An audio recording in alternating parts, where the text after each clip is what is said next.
Please be seated.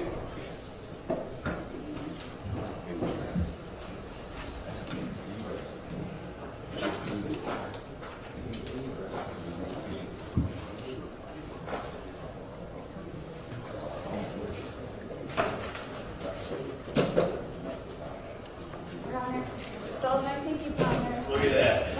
Excellent. Thank you. There are two witnesses. Oh, okay. That's fine. I just needed to higher numbers on it. That's good. Thank you. This doesn't make sense. Like, do you have a sense of tomorrow afternoon, because we're thinking about witnesses and family, but put that aside. But Sure. I mean, there's some long witnesses coming up. I was talking to Mr. Rucker about, we're going to end up putting up a witness at 2 o'clock, and we all were hoping to be out of here by 3:30. We can go across. Right. I was thinking 4, but I don't know what works for folks' commitments. I'll obviously check with the jurors, but if we arrive at a time that works for us, I could say this is the plan and see if we go. So, do we go to 4? That's fine with me. Okay. Mr. Rucker and I need to, because there's only 2 long witnesses. Sure. If you put some up at 2, we're not going to be able to cross. Right, and we shouldn't do that. So you need to figure out, can we quit at 3 if the only witness left is a long one? Yeah, I mean, We're getting down to the last few witnesses. So. as long as they stick with what Mr. Rucker calls the cheat sheet, there are not that many left, but then these people talk about it. But please don't structure it so that at noon on Friday you say, well, the only witness left is a 6-hour witness, so we have to leave at noon. If that is possible. Put differently, if there are 4 witnesses left at noon on Friday, let's put up as the next one that is realistic to assume that we get through in the afternoon, even if that's a little bit out of order, because that's a half a day that we're giving up, and that would be frustrating. So, but I appreciate that it doesn't make a whole lot of sense to call a witness at 3. You only get halfway through the direct. You might as well do none of the direct because you'll want to redo it all a week later. Okay, Zink, you ready? Let's go on the record. It is Thursday morning. Good morning, everyone. Mr. Rucker, anything from the state before we get started? Ms. Griffin? We do have a stipulation by the parties to the results of the toxicology testing. Okay. And I think last time we agreed that you would need a stipulation or Sure, whatever time you want me to do that, I can do that. okay, you're ready to get to it now? That would be great.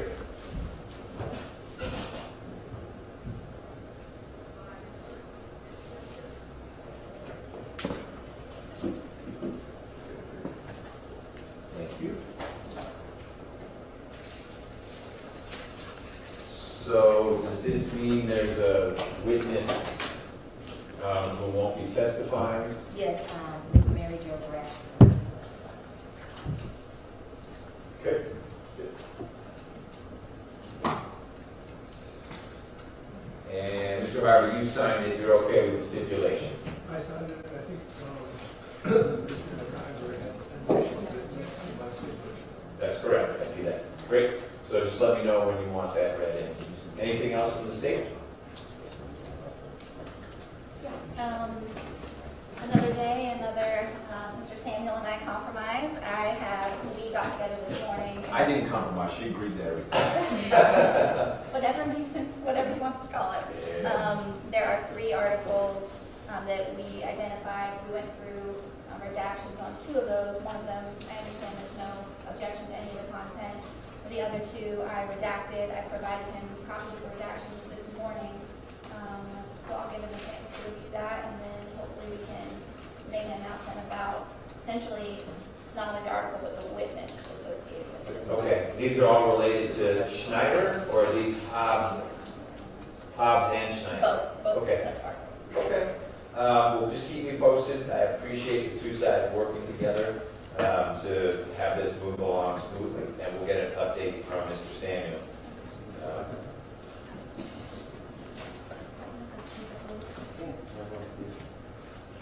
My advice would be to try to do it while Mr. Samuel's here. Mr. Harvey looked like he might lose an internal organ when you were doing the video. I picked up on that as Samuel well. wasn't here. Yeah. They intentionally waited until I walked out. Yeah.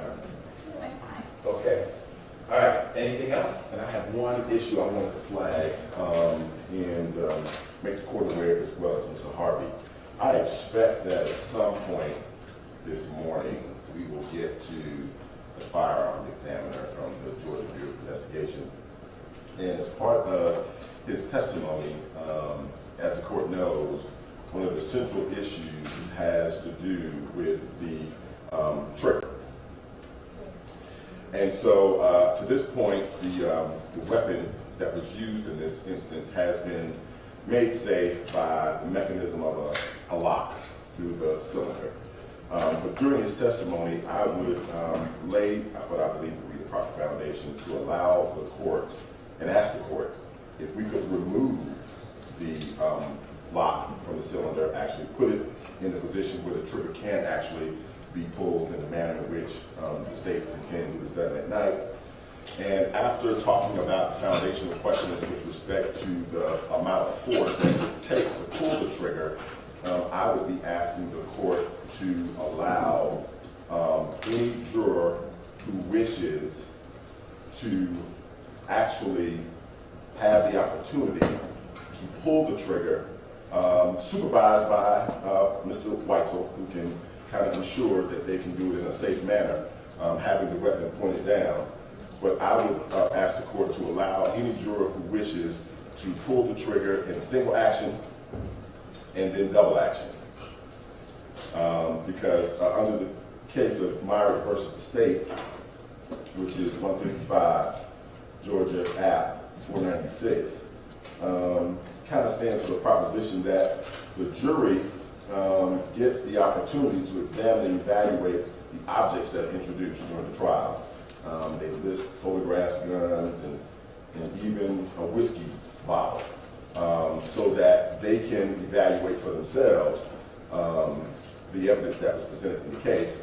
And so the only prohibition is the jury cannot do things in the jury room which has the effect of introducing new evidence. So it wouldn't be proper for them to do it in the back if we didn't give them, in my opinion, the opportunity to do it here. Okay, how would a juror handling a piece of physical evidence be introducing new evidence? I just flagged it for the court. Okay. Because it's what the case said. I didn't want to misrepresent anything to you. Okay, I appreciate that. Yeah, and so that's really not my contention. I'm just telling you that is what the case says. And so I would be seeking to do that here, and I just kind of want to flag it for everyone and have the court be thinking about that. Okay. You got it?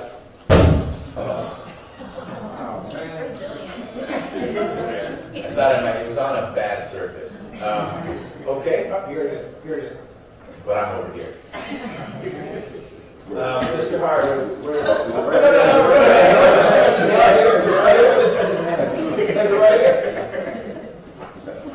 So, Mr. Harvey, your thoughts about what Mr. Rucker has just requested? Well, there's a difference between handling the evidence and actually doing an independent demonstration of that. Handling the evidence means physically touching, viewing, and I think the rules are somewhat different for firearm. So I would suspect they would be, in other words, if we had that entire table of firearms, I don't think it would be appropriate for jurors to do anything but pick it up and look at it as opposed to point it, pull the trigger, you know.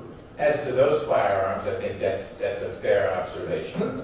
So I would distinguish the case that Mr.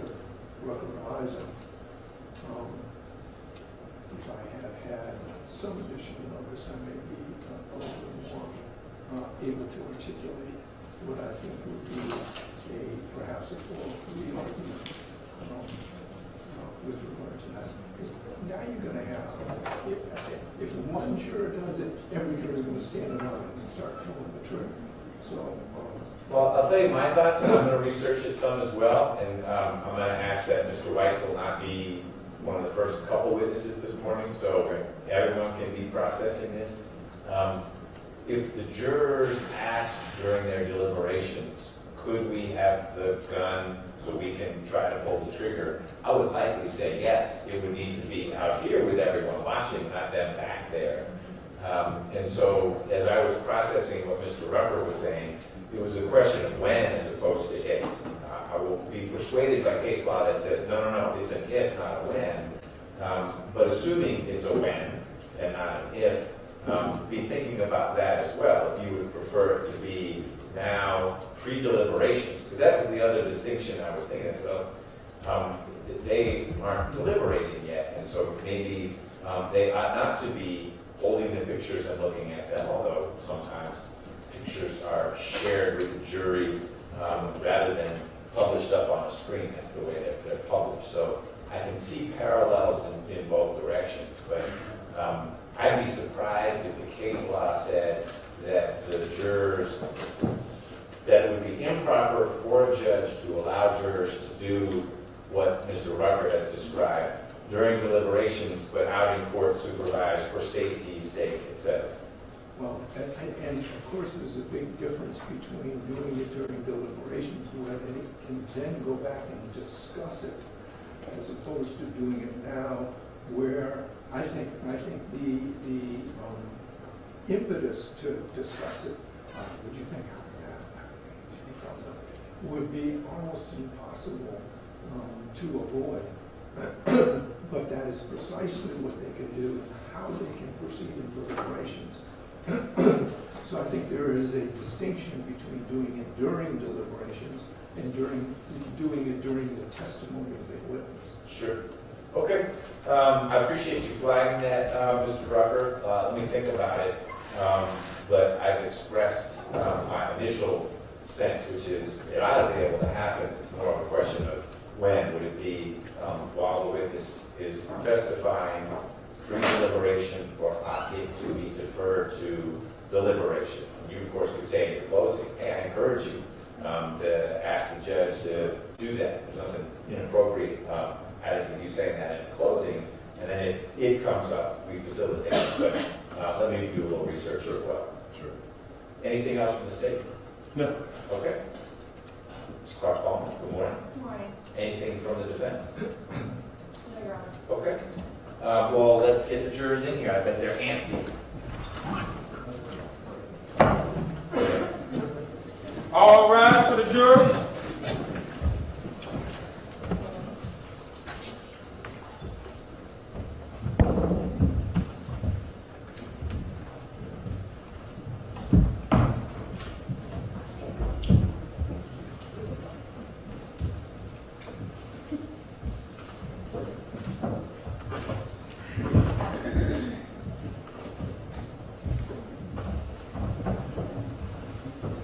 All jury members are present and accounted for, Your Honor.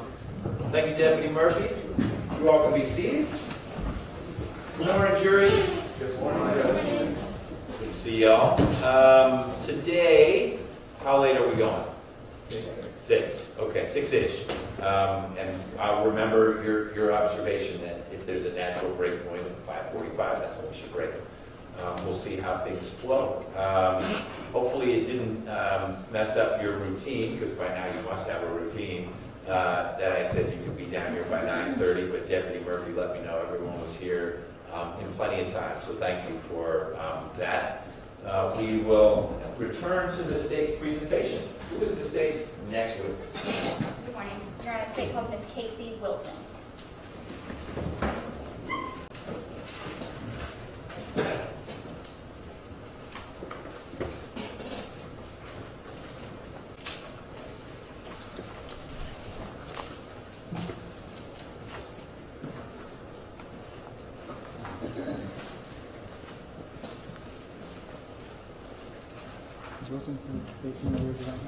Do you swear and affirm that the testimony you should give the court today will be the truth, the whole truth, and nothing but the truth, so help you God? Yes, I do. Yes, ma'am, if you will, have a seat.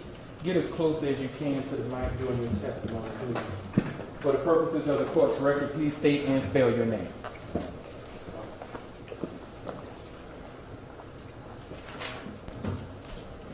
My name is Casey Wilson, K-A-S-E-Y-W-I-L-S-O-N. Good morning, Ms. Wilson. Good morning. Please introduce yourself to the jury, tell them your name again, and where you are currently working. My name is Casey Wilson. I work for the Georgia Bureau of Investigations, Division of Forensic Sciences, commonly known as the State Crime Lab. I'm a forensic toxicologist. And what does it mean to be a forensic toxicologist at the crime lab? I test biological specimens such as blood, urine, and other bodily fluids for the presence and absence of alcohol, drugs, carbon monoxide, and other volatile substances. And how long have you been working for the crime lab in that capacity? Over 16 and a half years. And do you have a training and educational background that allows you to do that job? I do. Tell the jury about that. I have 2 degrees. I have one in biology and one in chemistry from the University of Tennessee at Chattanooga. I started working at the crime lab as a laboratory technician where I assisted the scientists in their day-to-day activities.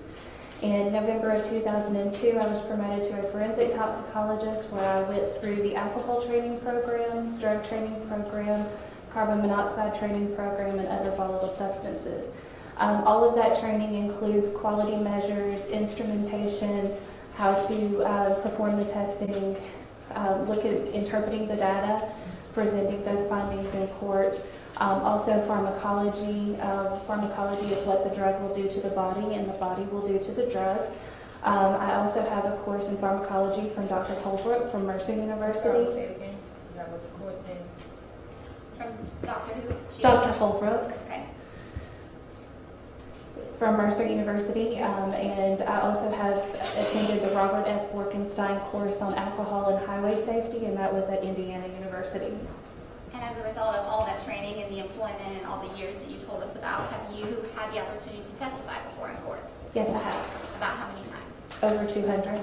Okay, and have you been tendered as an expert in Fulton County before? Yes, I have. Your Honor, at this time, the state would tender Ms. Wilson as an expert in the field of forensic toxicology. Mr. Harvey, any objection to that? No objection. Ms. Wilson, you are qualified as an expert for the purposes of these proceedings in the field of toxicology. So you told the jury about a lot of different roles and titles. Right now and back in 2016-17, what was your specific role sort of day-to-day at the crime lab? My primary focus is alcohol testing, both in living individuals and post-mortem testing. I also do carbon monoxide testing and other volatile substances. And give the jury an idea of how the process really starts at GBI. How is evidence received, and what's the first thing that happens? The evidence can be received 3 ways. We can receive it in a hand-to-hand transfer, meaning that the person who's delivering the evidence goes right up to the window and hands over the evidence into our evidence receiving area to an evidence receiving technician. We can also receive it via U.S. mail or postal service, FedEx, UPS, and then we can also receive it via a lockbox. And the lockbox is a locker that the evidence will be placed in. The door is locked and it can no longer be accessed by anybody outside of the GBI. So the people will go, the evidence technicians will then go retrieve the evidence from this lockbox, and then it will go into a cool storage until it is entered into the crime lab database. An evidence receiving technician will take out the evidence, look at the submission form, enter in the information from that submission form, and it will get a unique identifying case number and barcode, and the barcode is affixed to the evidence. It is then sealed or inside of a plastic bag, and a photograph is taken, and then it awaits an evidence receiving until it comes up to the toxicology section for testing. For items that are received into a lockbox or some other way, at GBI, is there a specific sort of order?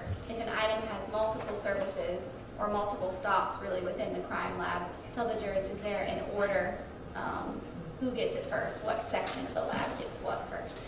With the blood evidence, toxicology will get the evidence first. And so it stays in our section unless biology will then submit a request to come over and pick up the testing if there's a reason for biology to need the evidence. As to other evidence that is received into the laboratory, I know there is a chain of command of order that it'll go through, but our evidence usually just comes straight to us. For this specific case, did you receive items? Tell the jury what you received and where you received it from. May I refer? Sure. The laboratory received a sealed package containing 3 tubes containing blood identified as collected from Landa McIver, and that was on September 29th, 2016, and it was via the lockbox from the Fulton County Medical Examiner's Office. Okay. So in this particular case, the 3 tubes that you described, they come from the Fulton County Medical Examiner. Yes. Once they come into the office via lockbox, you told us about the unique case number that's assigned. What is the unique case number that's assigned for that submission? For this one, the DOFS case number is 2016-10-28446, and the toxicology section received item 6. And item 6, where does it go after it gets its unique case number? What's the next step for it? It is moved from the evidence receiving area up to our toxicology section, and it's placed in cool storage there as well, and only accessible by other toxicologists or trained staff. And what is the testing that was done with the sample that you received from Landa McIver? I performed the blood alcohol postmortem testing. As a result of your testing, eventually your conclusions, did you generate a report? I did. Right. I'm going to show you what has been marked and shown to defense counsel as State's Exhibit 308. Take a look at that for me. Do you recognize State's 308? Yes, ma'am. All right. And how do you recognize that? It is a copy of the official report that has my signature on it. And is 308 a true and accurate copy of the report that you authored? Yes. Appear to have any changes or deletions on it? It does not appear to be. Your Honor, I'm going to tender State's 308 to evidence. Mr. Harvey, the usual, it's in the record. Yes. No objection to that. All right, it's admitted into the record. You told the jury about the testing that's about to happen on the samples that came in from the Fulton County ME's office. Tell the jurors, give them an idea of how the testing works for what you're about to do. Okay. Once I'm assigned to the case, I will take the specimens and I will sample it twice, and then I will place it on a headspace gas chromatograph with a flame ionization detector. You're going to have to slow down on that one for me. Sorry, headspace gas chromatograph, flame ionization detector, mass spectrometer. What is that? That's basically the instrumentation we use. We will gently heat the specimen to release the alcohols from the blood portion into what we call a headspace, which is above the blood specimen in a vial. And that vial really kind of looks like a medicine vial that you would get an injection from the doctor's office. So it will release those alcohols into the headspace, and then the instrumentation will take a portion of that headspace, and it will then go through what we call a column. And that column is it looks like a very thin straw. The analytes will interact with that column for a period of time, and it will come out at the detectors at a specific time, which is what we call a retention time. So we actually split our sample. At the end of the column, part of it goes to a flame ionization detector where it is actually quantified. Basically, the number of carbons in the specimen will burn, and it'll give us a graphical representation of how much carbon is in the analyte that we're looking at. It will also then reach a mass spectrometer, which basically the molecule is energized and it's broken apart in a particular, and each analyte has its own particular pattern. So we kind of call it like a fingerprint for that analyte. So we get 2 pieces of information twice. So we basically get 4 pieces of information every time we run a test. And why do you get the 2 pieces of information twice? Basically, the flame ionization detector, we do it twice in 2 different orders to get 2 results. And those two results are averaged, and that's what appears on the report. It has 5%, we do 5% for both those results have to fall within from the average to be a valid test. The mass spectrometer is used to identify that it is the analyte that we are looking at. And so we look at both of those to make sure, and it compiles with the report. And so the two numbers, the two final results that we talked about from that testing, is it from those two results that you're able to get a blood alcohol number or a conclusion in your testing? Yes, Tell the jurors the steps that you just described to them in detail. Are those the steps that you followed with the testing of the sample from the ME's office in this case? I did. And as a result of that testing, or was it a valid test as you just described? It was. As a result of that, were you able to determine a blood alcohol content for the sample that you had? Yes, I did. And tell the jury, what was it? Ethyl alcohol result by gas chromatography was 0.108 plus or minus 0.005 grams per 100 milliliters, and that's 100 milliliters of blood.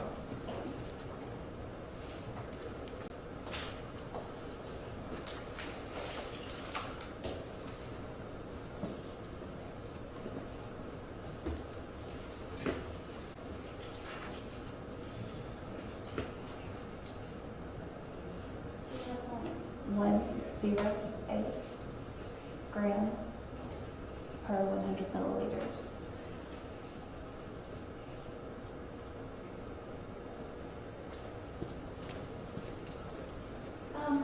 Just so the jury has a little bit of context about that number, tell the jurors what is the legal limit or sort of the per se amount here in Georgia? The per se level for Georgia for an over the age of 21 driver is 0.08 grams per 100 milliliters. And what is this number sort of in relation to that in a way that might be helpful for them to understand? It's approximately 1.4 times higher than the per se level. Let's tell the jurors just generally, as a result of your training and experience, are you familiar generally with what the substance alcohol does to the body? Yes, ma'am. And tell the jurors about that. Alcohol is a CNS depressant, meaning that it's going to... what depressant? A CNS, or central nervous system depressant.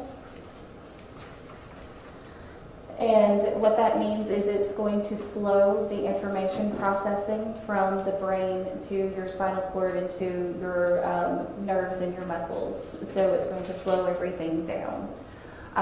Basically, alcohol is dose dependent, so the more alcohol you have, the more CNS, or central nervous system depression that you have. As a result of this central nervous system depression, are you able to observe any other characteristics that come from consuming alcohol? What kinds of things are observable as a result of consuming alcohol? Depending on the level, alcohol at lower levels, such as up to a 0.05 grams per 100 milliliters, you would not see any outward manifestations of intoxication. Between a 0.05 on up, you can start to see slight signs, but not maybe detectable by the layperson in the signs of CNS depression. It's not until you get upwards of 0.1 to or above that you might see some of the outward manifestations, such as maybe you're unsteady on your feet or you're having difficulties doing fine motor tasks. And even more, you will actually see the staggering gait. Maybe it would lead to coma or even death later. And when you say fine motor tasks, give the jury an idea of what you mean. Fine motor tasks, like if you're trying to operate a motor vehicle and you're using your blinker and the radio and the air controls, you're going to maybe miss the control to adjust what you're using. And for the concept of time, how does time, the passage of time without consuming alcohol, affect a number like the one we have on the board right next to you? Over time, once someone stops drinking, basically you have an absorption phase, which I like to use the ladder of a slide to take into account the number of drinks that you have. The number of drinks is how high you're going to go on the slide. Then you're going to do a peak time of before you will start the elimination process. So the peak is where you're sitting on top of the slide, and then the elimination part is where you're going to slide down the slide. So your body is getting rid of the alcohol during that slide down to go back to 0. And is it possible to have your sort of peak time after your last drink? Yes.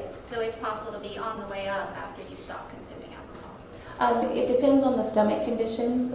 If you are on an empty stomach condition, you're going to absorb the alcohol in approximately about 30 minutes.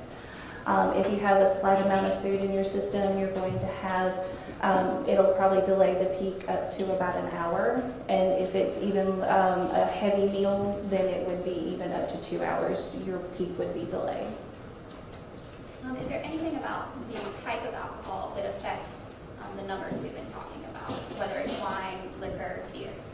That just means if, depending on what you're drinking and the percentage of alcohol that is in the substance that you're drinking is what's going to affect the numbers. So you may have to have more cans, the volume will be different. So you may have to have more cans of beer to equal, 2 glasses of wine to equal, 2 shots of liquor. And does the size and the dependency or the familiarity of a particular person with alcohol affect the number? The familiarity with drinking does not necessarily affect the number. The only part that it does affect is the elimination process. The elimination rates could be anywhere from 0.01 to 0.025 grams per 100 milliliters per hour. And that is for over 95% of the population. The other part of the population could have even slightly higher metabolism rates of alcohol. And what about males versus females? Drinking the same amount of alcohol, like the man and the woman are drinking 2 drinks, the man will have a lower blood alcohol level than the female. And why do you say that? Because the water content between a male and a female is different. So the male has more water content because they have more muscle. Females have less water content because they have more adipose tissue. For the number that's on the board, the 0.108, you told us that this sample was post-mortem. Tell the jurors about, does your testing change in any way when you receive a sample from someone who's actually high? No, our testing is exactly the same. And that 0.108 number that we see, that would be Ms. McIver's blood alcohol when? At the time of death. Does the fact that the sample came after the time of death affect that number that's on the board? No.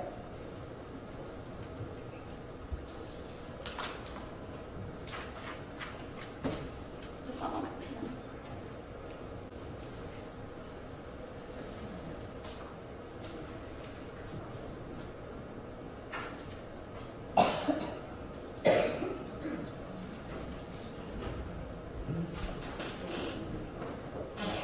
Hold on 1 second. Don't say anything else on the record, okay? You guys keep talking, don't say anything on the record. Oh, okay. No problem.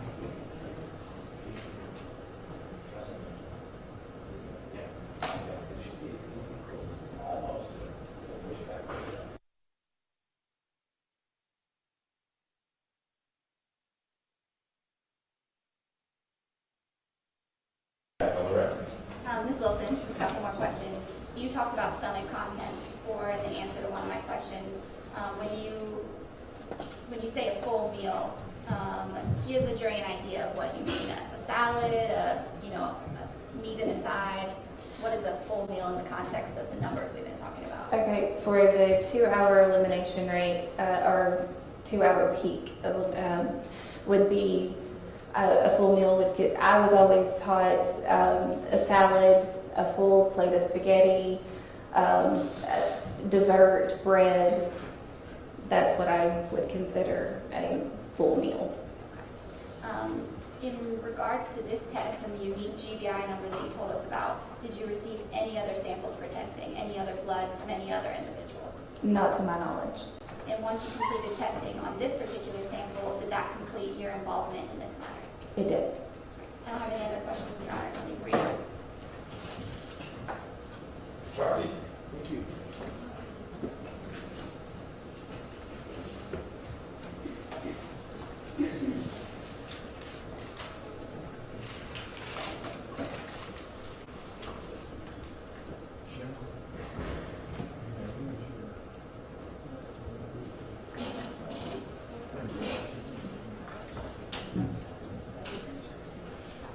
I'm getting utensils from both sides.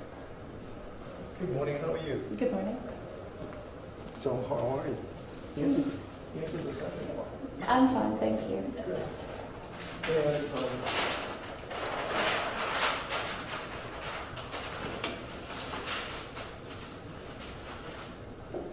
may I take a page out of the Rucker playbook?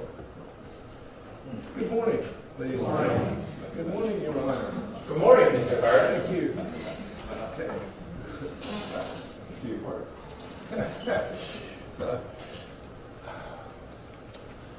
GBI is the state crime lab, right? We're part of the state, yes. Yeah. It's called the GBI State Crime Lab, right? It commonly is the Division of Forensic Sciences. And it has a number of divisions at the crime lab, correct?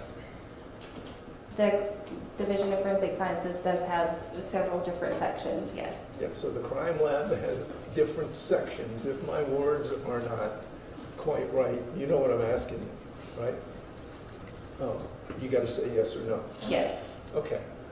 Your particular division and your particular job and function there is to perform tests to determine alcohol content or other kind of blood content. Is that right? Yes. Okay. That's one of your functions, right? Yes.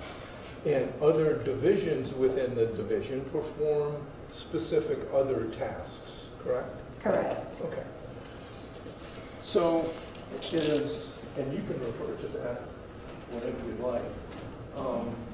On 9/28 of 2016, right, was when your division received blood. We received it on 9/29. 9/29. Yes, Okay. 2016. All right, 9/29.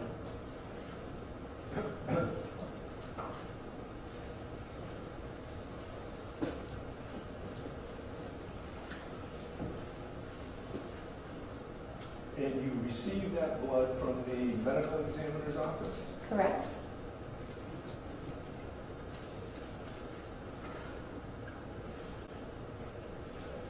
The medical examiner's office had already performed the autopsy and had drawn blood and preserved that blood to send to you, correct?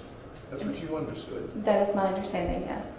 And when you got it in your division, does it go into a refrigerator? Does it go into some particular place where it is preserved? Yes, we do put it in cool storage, the blood specimens, as soon as they are received at the lab.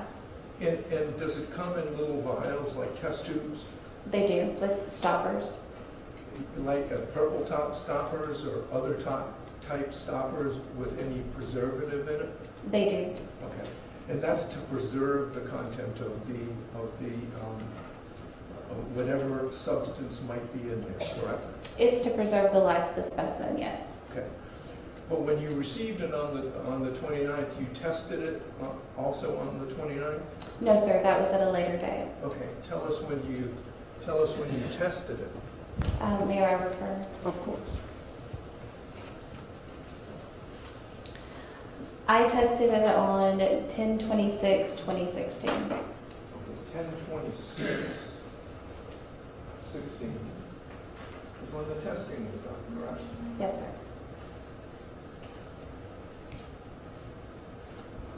Okay. And that's why I asked you about getting it in a test tube. When you get it in a test tube, it contains preservative. You put it in a place in which it is kept cool, correct? The preservative is already in the tube and the sample is mixed and then it is placed in cool storage, yes. Right, exactly. So that sometime later after you get it in your division, you can perform the tests that you told us about, right? That is our normal course, so yes, that is how we did it.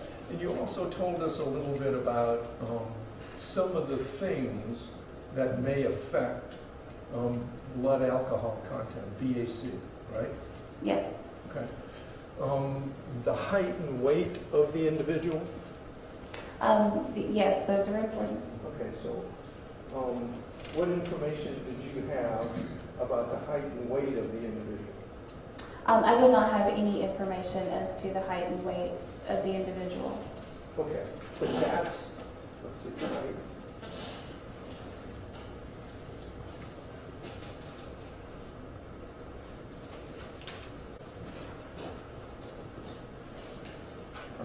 Height and weight affect ultimately the way alcohol is absorbed in the body, correct?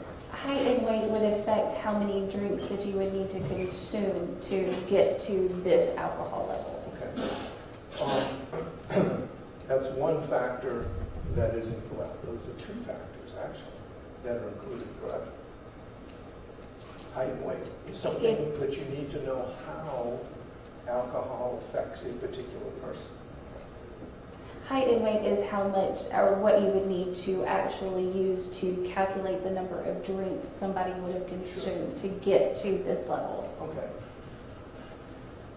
You also told us about stomach contents of food, correct? Correct.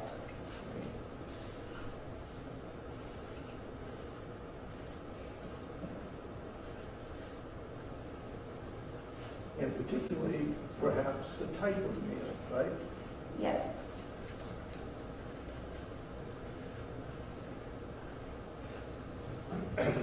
Whether it was, for example, a salad or a steak, right? With baked potatoes, with some bread, with some dessert, that makes a difference too, right? The types of foods could affect the calculation of how much somebody would need to have to get to a certain peak alcohol concentration, yes. That's exactly what you were telling us before, right? Yes.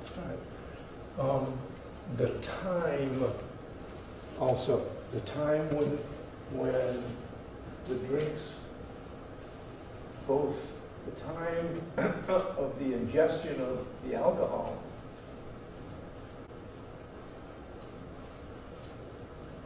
and or the food, correct? To do the calculations, yes. Yeah. The time would be based on food and on when the last drink occurred. I mean, all of this is something we're talking about to get to a particular calculation for a particular person, correct? If I was calculating the number of drinks based on the alcohol concentration I have tested. Right.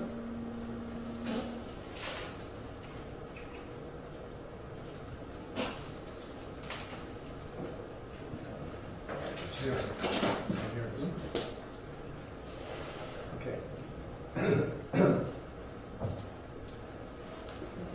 All of those are factors in making determinations about how a particular person's blood alcohol level is obtained and what it means, correct? I'm sorry, I don't know if I understand your question. Okay. We're talking about factors that would weigh into making a determination of someone's blood alcohol content and how that blood alcohol content would affect potentially that person, correct?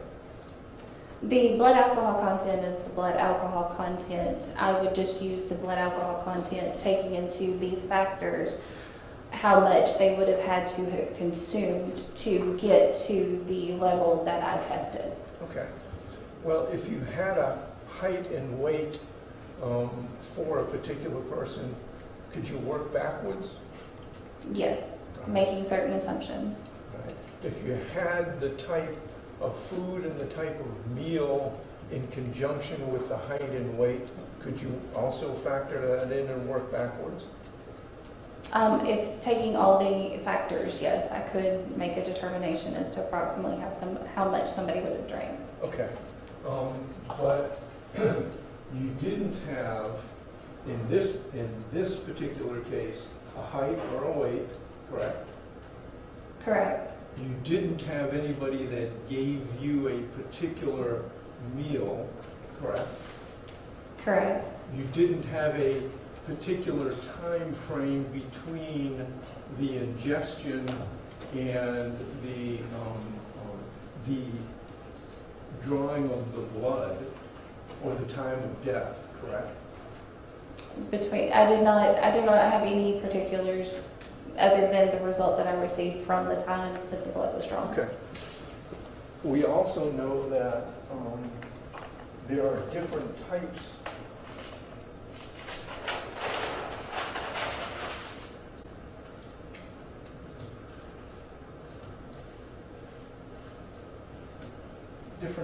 of blood that can be drawn to be tested, correct? Correct. Different kinds of fluids that can be drawn to be tested, correct?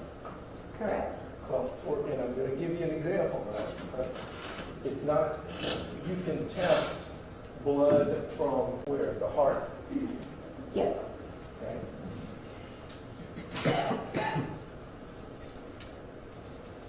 You can test what's called peripheral blood.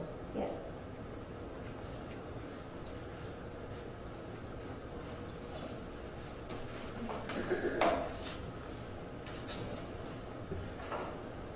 You can also test blood from veins. Most of our testing is from, especially in traffic situations, is the peripheral, so it would be the veins. Okay, here's my question. You can take it from the legs, for example? Yes.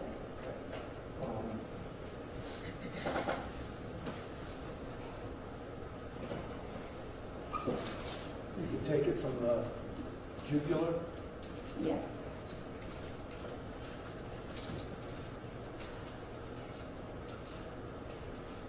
Is there a particular place, a particular type of blood that is best for testing? Or does it make no difference whatsoever?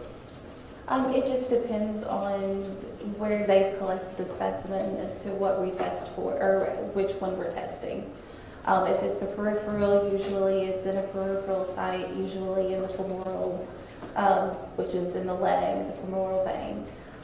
It can be from the iliac, it could be from the subclavian, it could be from the heart. Is there any difference, though, between potential results from getting blood from one location or another? It depends on where they're at in the their cycle of drinking. If they're in the absorption phase, the central location, such as the heart, would be higher than a peripheral location. If they're in the elimination phase, meaning that they're eliminating the alcohol or metabolizing the alcohol, the peripheral site would be slightly higher than what the central location would be. Okay, so in this case, do you have any information with regard to whether this particular person was in the absorption phase or the elimination phase? Without knowing the cycle of drinking, I would make the assumption that they are in the elimination phase, but they could be in the absorption phase. And I do not know. Maybe I missed my own question here, and perhaps I didn't ask it correctly. Do you have any information as to whether this particular person was in the absorption phase or the elimination phase? I do not. Thank you. Do you know where the blood in this particular case came from? If I may refer, we received 3 tubes of peripheral blood. Okay. So in this particular case, it's peripheral blood and not heart blood, correct? According to the submission form, correct. And the submission form came from the medical examiner's office? Correct.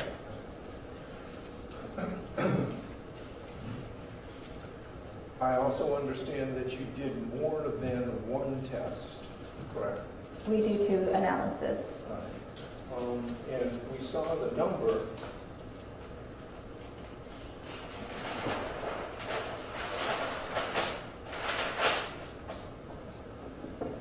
The number was 0.108, right?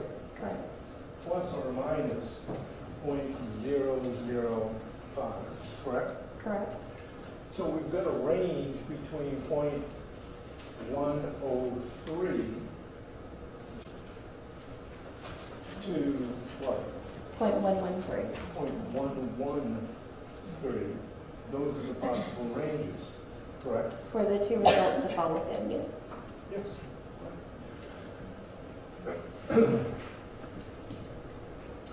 In either case, you told us that it's over the limit that the state of Georgia has determined that is legal for you to drive, correct? Correct. Because that's 0.08.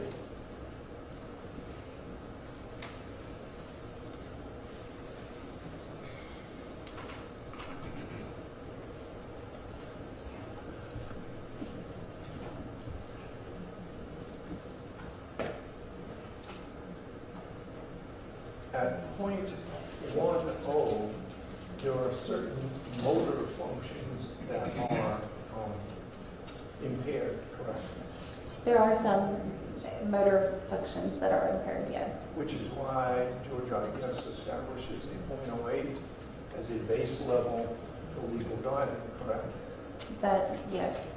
One of the other things that you need to take into consideration also is the how much the person drinks on a regular basis. If you're talking about if they drink multiple drinks over a period of time, yes, they can build some tolerance to practice tasks, such as walking and talking. Driving would be a different scenario. Right. I'm not talking about driving. I'm talking about walking and talking. Someone who drinks on a regular basis to build up some tolerance to any impairments with regard to walking, with regard to talking, and with regard to an awareness of their surroundings, correct? If they drink on a regular basis, yes, they can practice those tasks and become more familiar with those at that level, so they would be able to mask the signs of impairment. Okay. And deal with ordinary responses to questions and ordinary tasks, correct? If they can practice, yes. Yes. Oh, if they can practice, people need to practice talking. With consuming alcohol, yes, they would need to practice drinking and talking at the same time. It's like walking and thinking at the same time, I guess, for me. But someone who drinks on a regular basis, on a social basis or other basis, and interacts socially when they are drinking all the time, is more likely to be able to continue to complete their tasks and be responsive to those tasks, correct? If they're simple tasks, Like sitting. yes. All right. One, please, Judge.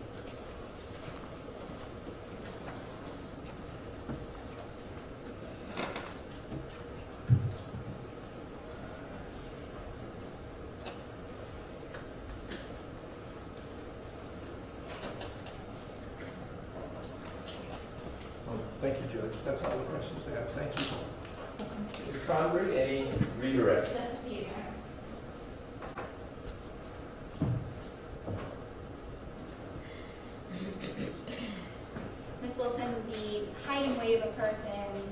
amount that they had to eat, the type of meal, does any of that affect the number in your calculations?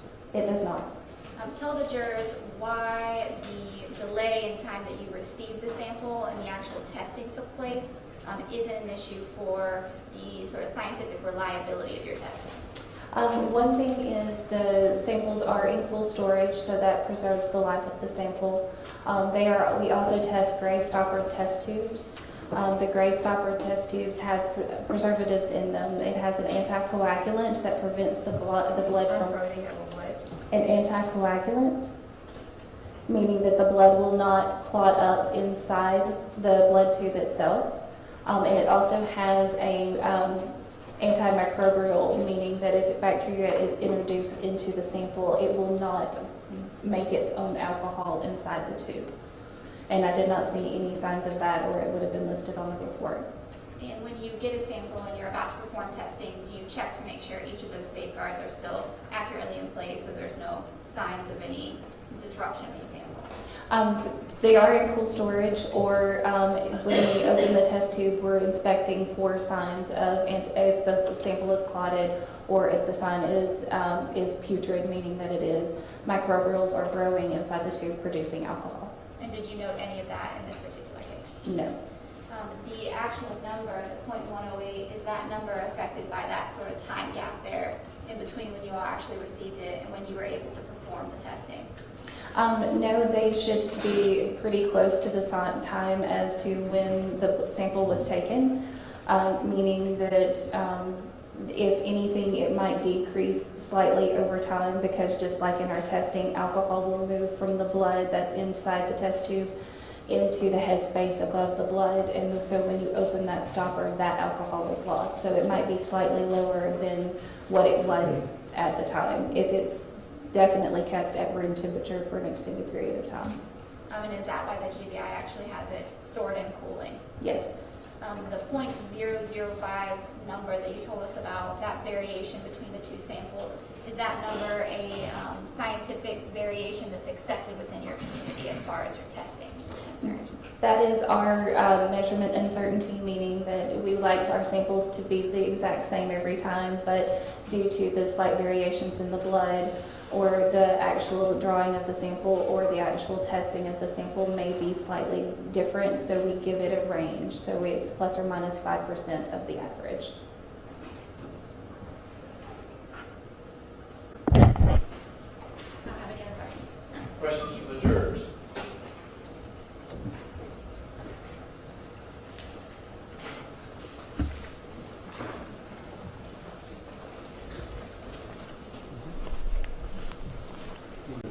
Thank you, sir.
the body stop processing alcohol upon death? Yes, it does. Do you know if any analysis of Ms. McIver's blood was done to determine the presence of drugs, controlled substances? I do believe there was a toxicology postmortem request, and it was performed. You did not perform it. I did not. Are you able to respond, based on your experience, to the question of whether that amount of alcohol in the blood would cause someone to bleed more rapidly if they had a serious injury? Does that question make sense? I believe it Does does. it have any effect on the rate at which blood would exit the body if there was an injury to the body? Depending on, it might thin the blood slightly, so you may bleed a little bit faster, or it won't clot as fast, but it would not affect the medical treatment that you're going to receive. You said you will not clot as fast? You may not clot as May not. fast. Okay, thank you. Any follow-up, Ms. Convery, based on those questions? No, no. Mr. Harvey? All right, thank you, ma'am. Thank you. Next witness. Your Honor, at this time, would you please read the stipulation? Yes, ladies and gentlemen. In response to one of the questions you just posed, the following stipulation from the parties. And this is a stipulation signed by Mr. Harvey on behalf of the defense, initialed by the defendant, Mr. McIver, signed by Ms. Griffin on behalf of the state. And the stipulation is that both parties stipulate that the blood sample belonging to Landa Diane McIver and collected from her after her death was sent to the Georgia Bureau of Investigation, GBI, for toxicology post-mortem testing. Mary Jo Brasher, who is a different forensic toxicologist with the GBI, tested the sample to determine the presence of amphetamines, cocaine, and cocaine metabolites. The results of that testing were that the sample was negative for the presence of amphetamines, cocaine, and cocaine metabolites. You may receive that as if Ms. Brasher came in here and testified to those facts. Next witness. The state calls Sarah Peppers.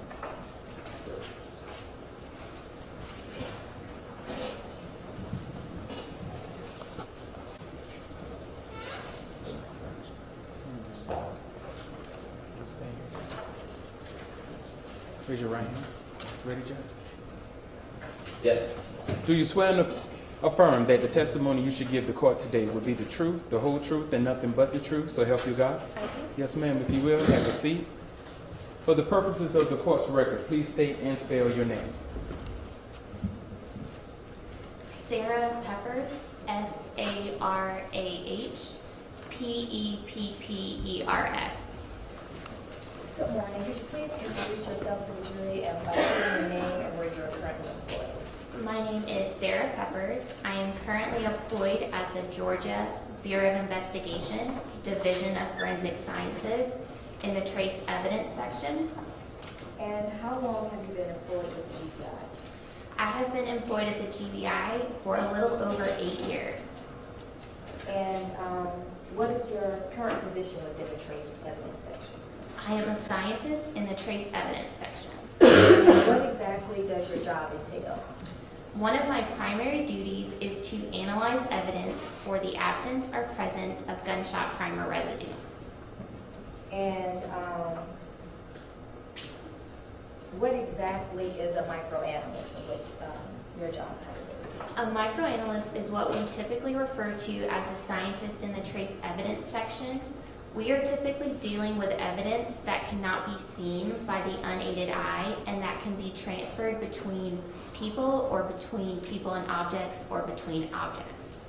And can you please tell us a little bit about your background, education, and training to become a microanalyst for the GBI? Yes. I earned a Bachelor of Science in Biology with a minor in Chemistry from Clayton State University in May 2009. Upon being hired by the Georgia Bureau of Investigation in December 2009, I underwent a training program that was specific to the analysis and significance of gunshot primer residue. And approximately how many cases have you analyzed for gunshot residue? At this time, I have approximately analyzed about 750 GSR kits. And have you testified before in the courts of Georgia as an expert in the field of gunshot primer residue analysis? Yes, I have. And how many times? Approximately 45 to 50. And have you testified in Fulton County as a gunshot residue expert? I have, yes. And, Your Honor, at this time, we'd like to tender Ms. Peppers as a witness, as an expert in the field of gunshot primer residue analysis. Mr. Harvey? I don't have any objection, thank you. All right. Ms. Peppers, you are qualified for the purposes of these proceedings as an expert in the field of gunshot primer residue analysis. Directing your attention to GBI case number 2016-102-8446. Did you receive any evidence with that case number? May I refer to my notes? Yes. Yes, I did. And what evidence did you receive? I received a package containing a plastic bag, and then I also received a package that was identified as containing a holster. Okay. I'm going to show you what's been previously marked with State's Exhibits 387, 388, and 458. I'm sorry, Ms. Griffin, could you give me those numbers again, please? State's Exhibits 387, 388, and 458. And 387 is which? Oh, you got to identify them. Yes.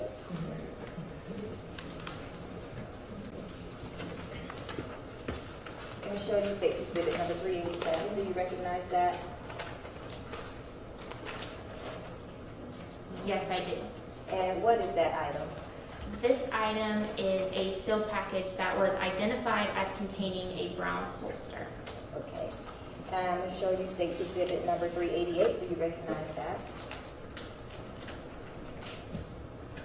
Yes, I do. And what is that item? This item is a package containing a plastic bag. And I'm going to show you State's Exhibit number 458. Do you recognize this item? Yes, I do. And what is item 458?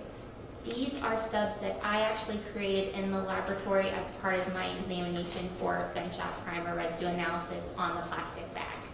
And with regards to State's Exhibit number 387, how do you recognize this item? I recognize this item by the unique barcode that has the Division of Forensic Science case number applied to it, and then also by the description on the package. And are your initials anywhere on this item? No, they are not, And why not? because I did not analyze this item of evidence. Okay. I'm going to show you State's Exhibit number 388. And how do you recognize this item? Again, I recognize this item by the GBI barcode that has the unique case number and item number.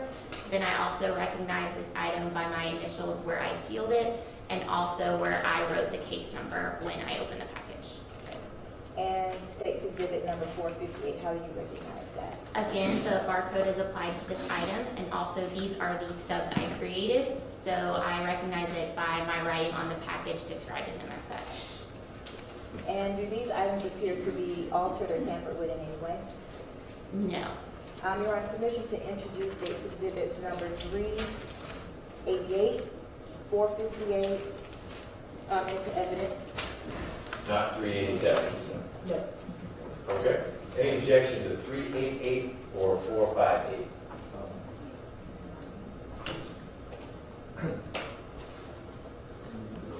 Okay. 388 and 458 are admitted. And you, with regards to item number 387 that you said you did not analyze, could you please explain to the jury why you did not analyze the holster? The holster was submitted for gunshot primer residue analysis. The presence of gunshot primer residue indicates that an item has been in the presence of a discharging firearm or has come into contact with an item bearing GSR. So because the holster would contain a gun, which would have an item that you would expect to have GSR present on it, there was no additional value to be obtained for testing the holster specifically for gunshot primer residue. And Ms. Peppers, could you please let the jury know when you received this evidence? The laboratory received the evidence on December 29th, 2016. I specifically received the evidence, the plastic bag, on January 9th, 2017. And then I created the stubs from the sampling of the bag on the same date, January 9th, 2017. And you said that the evidence was received by the GBI on December 29th, 2016? That is correct, yes. And which agency submitted the item, the plastic bag, for testing? That item was submitted by the Fulton County District Attorney's Office. Okay. And you said that you did not test the item until January 9th? That is correct. Could you please explain the time difference in between when the item is received by the GBI and when you tested the item? When the item is received from the GBI, it is typically submitted into our lockbox system in the laboratory, and then it is entered into our laboratory information management system, or LIMS, and the unique barcode is applied along with the unique item number. That item is then, we see what requests are made on a particular item, those requests are added, and then that item is transferred throughout the laboratory to get to the proper person to perform that testing. And what type of testing were you asked to perform on the plastic bag? I was asked to perform gunshot primer residue analysis testing. Okay. And if you could please describe to the jury, what is gunshot residue? The primer is a shot-sensitive material that is composed primarily of the elements lead, barium, and antimony. When the trigger of a firearm is pulled, the firing pin strikes the base of the cartridge case, which is where the primer is housed, and this allows for enough of a force to ignite the primer, and then the bullet is expelled from the firearm, and the primer is expelled through any opening in the firearm and allowed to settle on things in the environment. And does every type of gun emit the gunshot residue primer? I mean, typically revolvers and semi-automatics would all produce some sort of primer.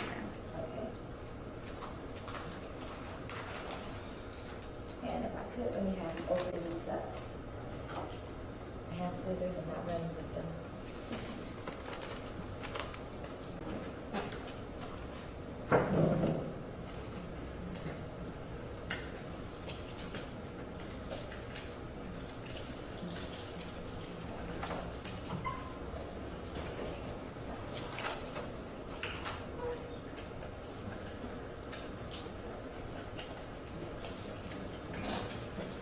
Would you like me to open both? Yes, please.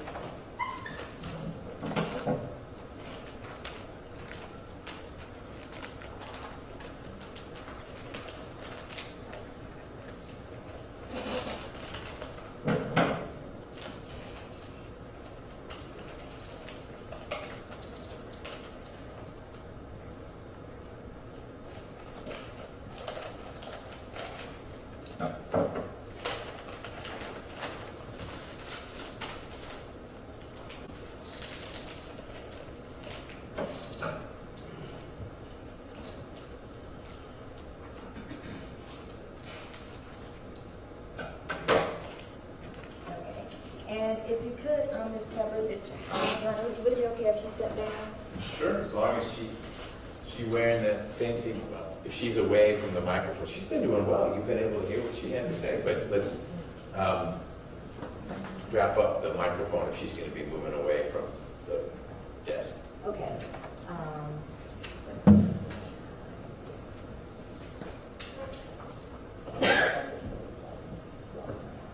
If you could, Ms. Peppers, if you could step down and show the ladies and gentlemen of the jury the bag that you tested, and were there any defects in the bag? Yes, so this is the bag that I tested for gunshot primer residue, and as you can see, there are some defects present in it. And what type of defects are there? They appear to be some sort of holes. Okay. If you could just walk around. Some sort of Hold. And hold it up, so.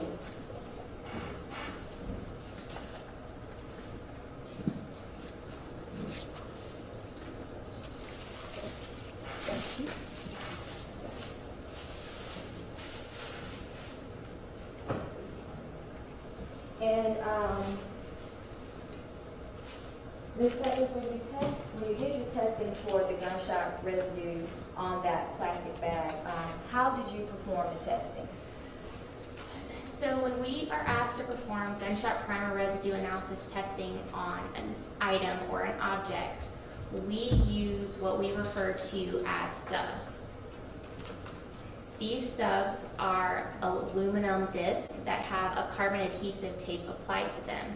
And so how the sampling occurs is that I dab these stubs with the carbon adhesive tape over the area that I would like to sample, and this adhesive tape picks up any particulate matter that may be present on the item that I can then analyze to see if any gunshot primer residue is present.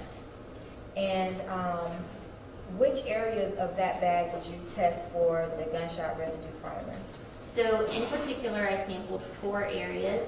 I sampled the outside of the bag, the inside of the bag, the outside area around the apparent hole, and the inside area around the apparent holes. And when you say outside and inside, how did you distinguish between which one was the outside and which one was the inside? My notes indicate that I used the logo that was present on the bag as an indicator as what would be expected to be the inside or the outside. Okay. And when you tested each area, how did you test it? Did you rub the aluminum over the bag, or? No, you don't rub it over the bag. The adhesive tape is sticky, so you just dab it over the indicated area until that tackiness is lost.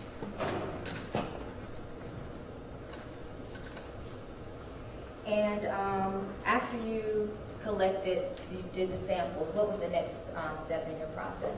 So the next step in the analysis is to use a technique called using a scanning electron microscope with energy dispersive X-ray spectroscopy, or SEM-EDS.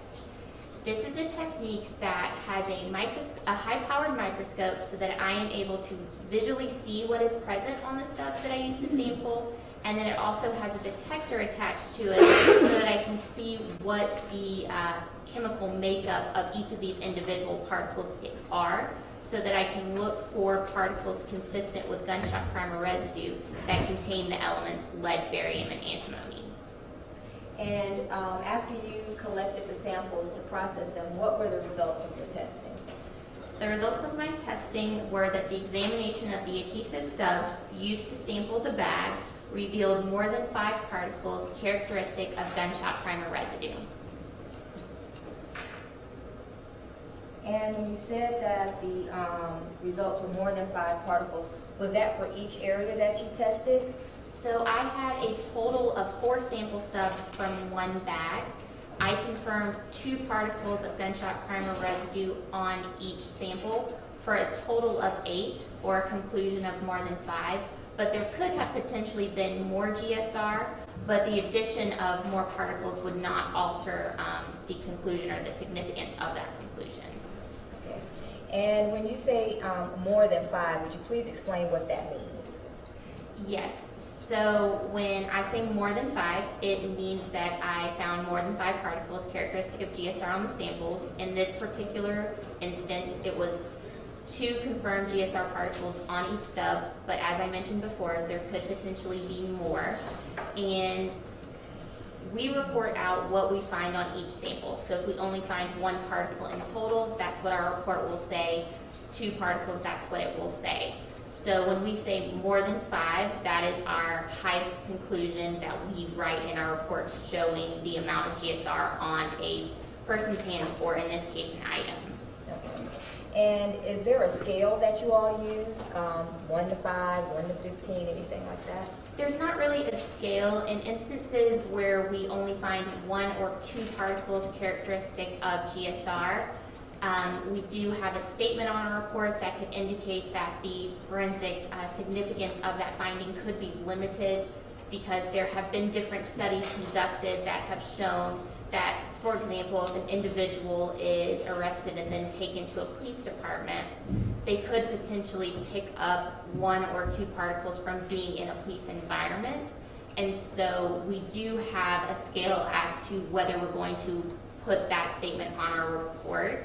And so in instances where we have more than 3, we know that that is not from a source of contamination. That's a source from either the item was in contact with an item bearing GSR or was in the presence of a discharging firearm, but did not come from a secondary source. Okay. So when you mean like it didn't come from a secondary source, it's not like if you had GSR in your hands and I touched your hand, is that what you mean, like from a secondary source? That could potentially be, or if it was just on the surface of like a counter or something like that, and then you were to lay your hand on the counter and pick it up that way. Okay. And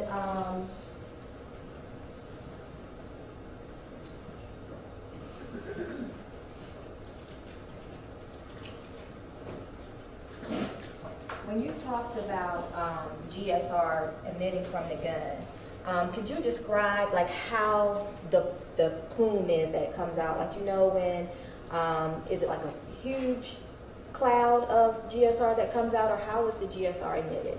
So again, the GSR is going to be. Stop for a second. Is qualify this witness as to that? That's more firearms than it is testing. This is a microanalysis.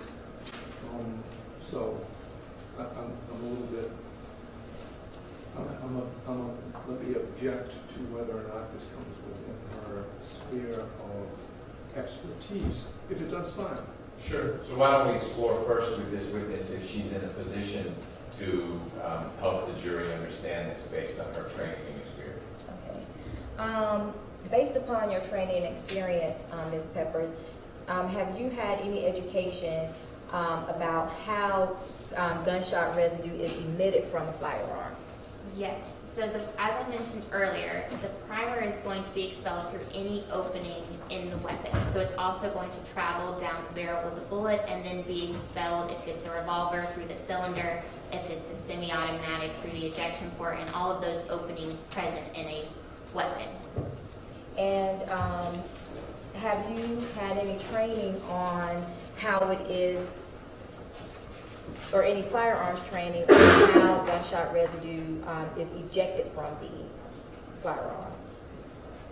Well, as I mentioned, I'm familiar with that. It's going to be expelled through any opening in the firearm and be expelled up to certain distances, like traveling with the bullet and things of that nature. Sure. Can I object to the answer? The answer was here's what the training told me, not the training that I had. So I think, sorry. That's okay. I think it's somewhere in between. She said she's familiar with how it works. She didn't say how it in fact worked. But I'll ask, how is it? Please, Ms. Peppers, don't say, here's what it looks like when it happens.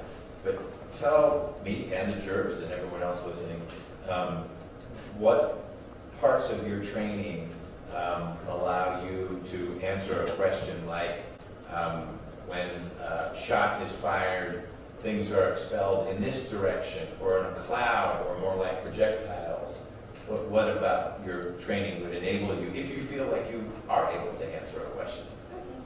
So my training includes the research and background into how GSR is produced, what part of the firearm it is expelled from, and so I'm familiar with several different studies that have been conducted over how far GSR can travel, where it is expelled from the firearm, and things of that nature, because that relates to the significance of our findings in that manner.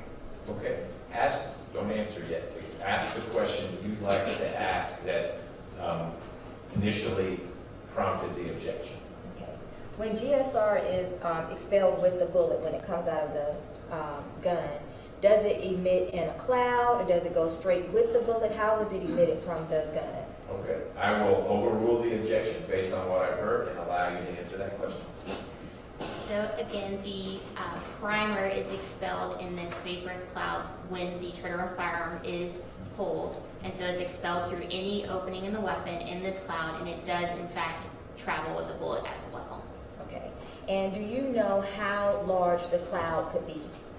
I am not familiar with an actual size or how big the cloud could be. Okay.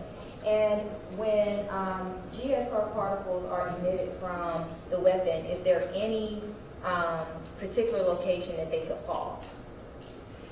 They would fall in anything that would be in the path of where the plume is expelled from. So wherever that plume landed, that's where those GSR particles could potentially travel along with the bullet. Okay. And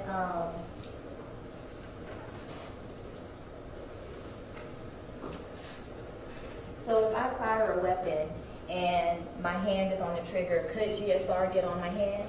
Yes. Could it get on my clothing? Yes, it could. Could it get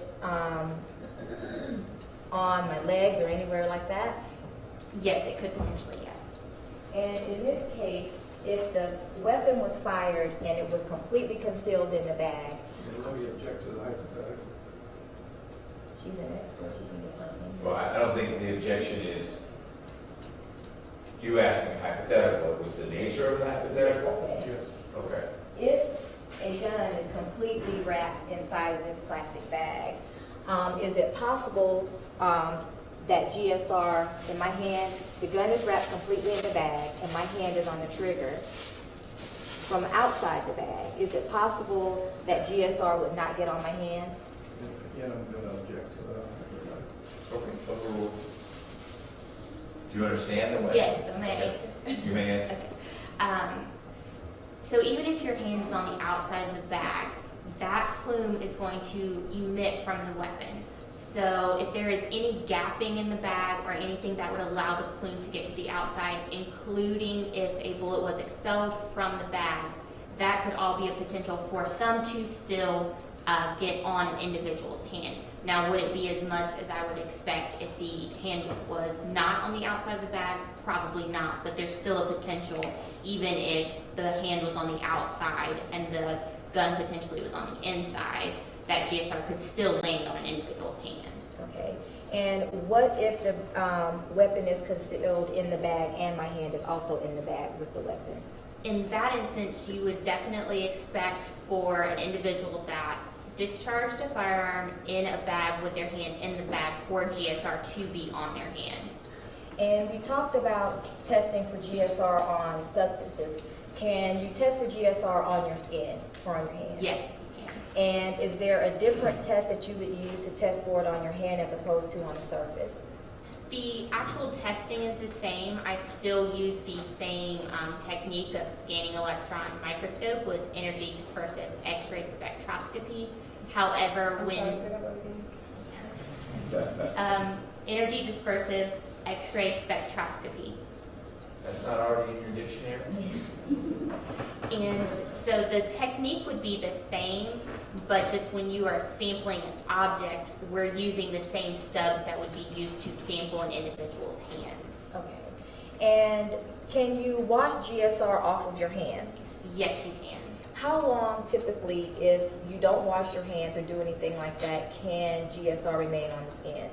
It would be hard to give an exact time frame. As time goes on, you would expect for GSR to fall off an individual's hands just as they go about their day, as they come into contact with different things. That's all going to be an opportunity for GSR to fall off an individual's hands. And I would typically not expect to see any GSR from a particular shooting incident after 12 hours on someone's hands. Okay. And if GSR is on my hand, and let's say I pull my shirt out of my pants and I wipe my hands on the shirt, is it possible to remove the GSR from my hands? Object to that. Did you follow the question? Yes. Okay, I'm overruled. You can answer. Okay, so yes, that would be a potential for GSR to transfer from an individual's hands to their shirt. Okay. And what about if I wash my hands? Yes, I would expect for any GSR present on someone's hands, had they been washed, to be dissipated by that.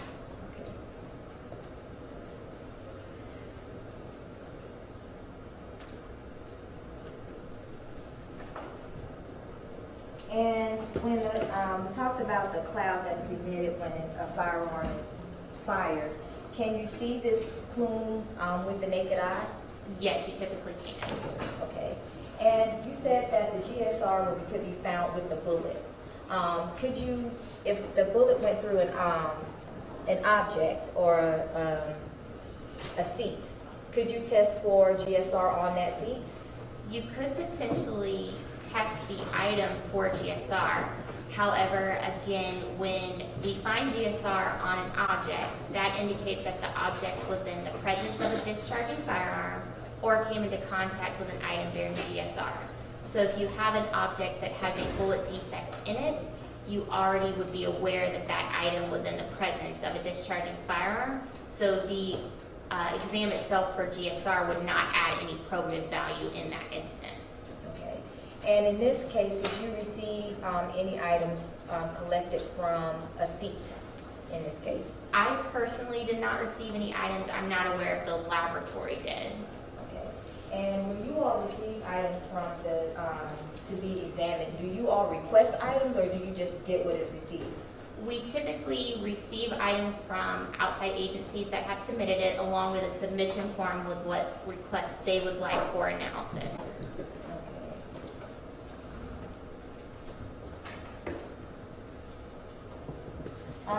With regards to the GSR, are there any other things that would have the same elements as what you would find from GSR testing?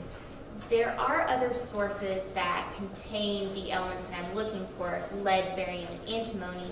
However, these sources have found to have other elements that we would not expect to find with GSR, such as high magnesium or high iron, or they may also have a poor morphology, which is what the particle actually looked like, because you would expect for GSR to have a molten or rounded morphology and not a jagged morphology. So in some of these instances, there have been, for example, brake pads could produce particles containing lead, barium, and antimony, but they typically have high iron and also poor morphology.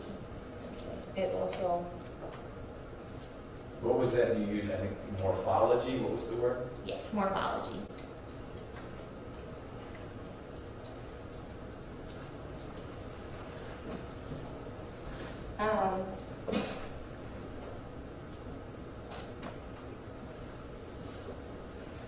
and does the amount of GSR present signify the closeness of the GSR to the gun? I would not be able to say specifically that. I mean, you would expect for something that is closer to a firearm when it's discharged to potentially have more GSR on it, and then as you get further away, you would have less and less GSR, but the actual amount I would not be able to quantify. Okay. And can you see GSR with your naked eye? No, you cannot.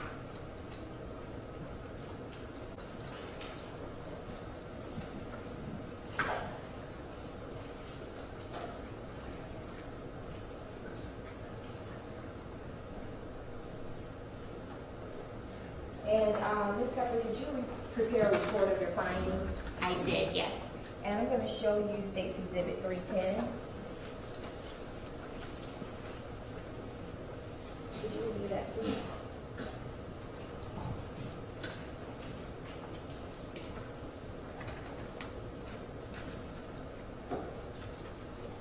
And is that a copy of your report? Yes, it is. And do there appear to be any alteration or deletions to the report?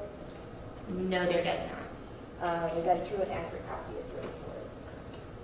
Yes, it is. You're on permission to introduce State's Exhibit 310 for the record. Any objection, Mr. Harvey, to 310 becoming part of the record? No. Good.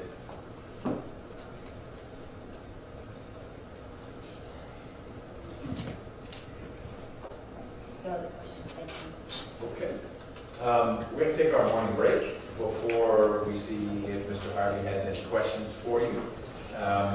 Ladies and gentlemen of the jury, head on back to the jury room in just a minute. We're going to get you back out here around 11:25. We need to break for lunch at 12:20, which is why we're stopping now, even though we're in the middle of a witness. Didn't want to stop at noon and then stop again at 12:20. So we'll have a medium break now, and then lunch will start at around 12:20 today. Thanks for your time and attention. We'll see you back out here shortly. All rise for the jurors.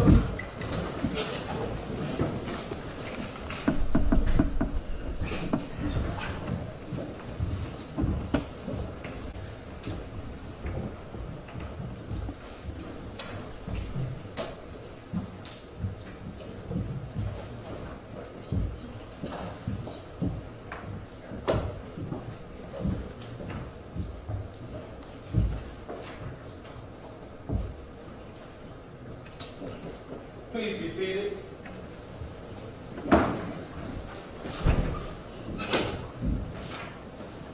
Mr. Rucker, anything before we break?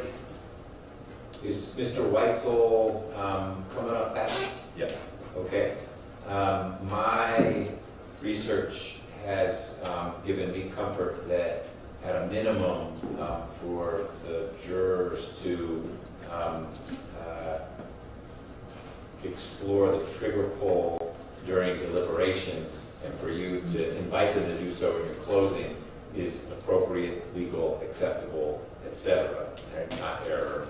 I haven't found a case on point about moving that forward to the evidence presentation phase. Not saying it's not out there, but Okay. I want you to know as you go into the break, at a minimum, I'm prepared to say, certainly say that in your closing. Absolutely, should the jurors want to do that, they may do that during their deliberations. I've found several cases that say that. That is not new evidence. Okay. At a minimum, that's where we are. But I'm also willing to hear from the defense on that, and you may want to talk with them about that during the break. Sure. Okay. Anything from the defense before we break? Okay. All right, when we get back, Mr. Harvey, I'll see if you're ready for cross. Thanks.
Great. All rise for the jurors.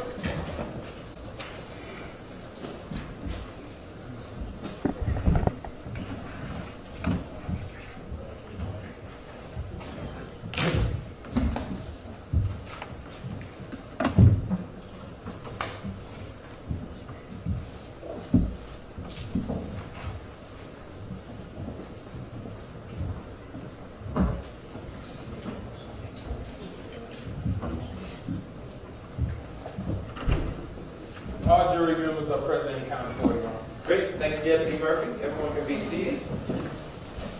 We left off with Ms. Pepper still on the stand. It is time for cross-examination. Mr. Hart. Good morning. Good morning, Ms. Peppers. How are you? Good. Good.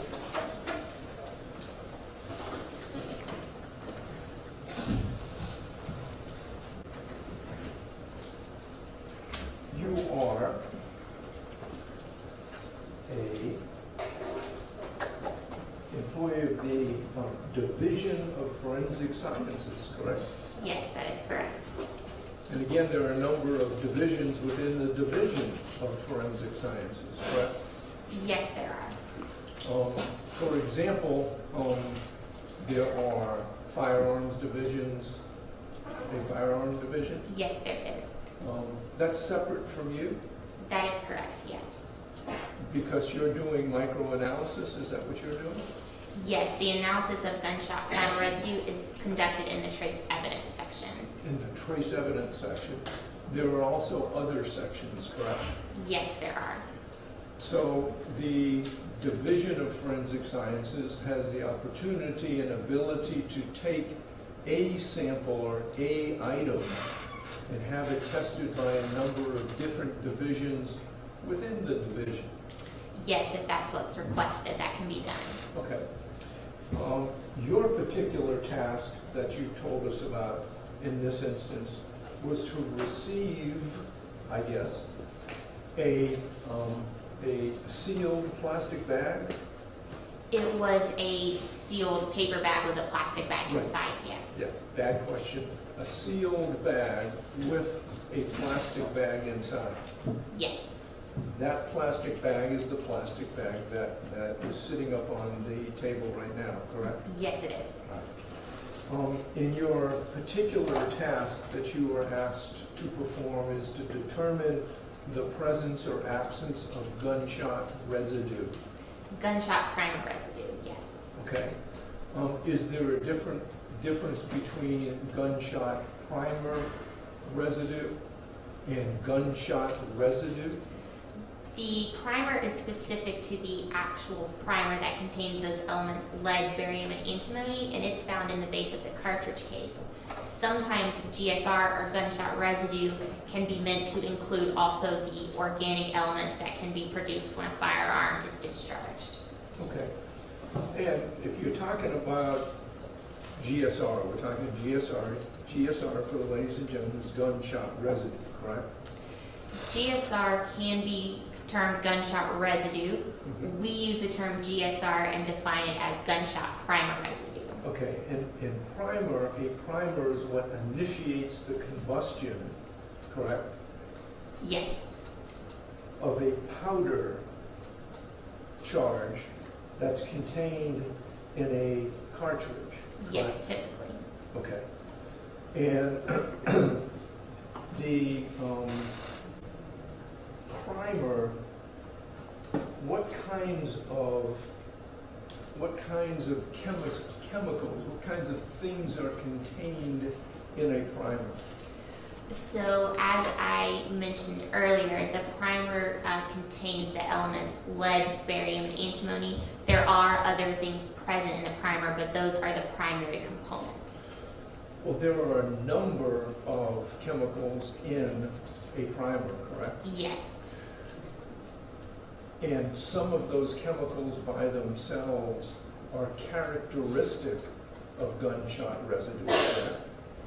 What we consider to be characteristic of gunshot primer residue are particles that contain all three of the elements together, lead, barium, and antimony.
that's a particle, whatever the morphology may be, round, flat, of gunshot residue, correct?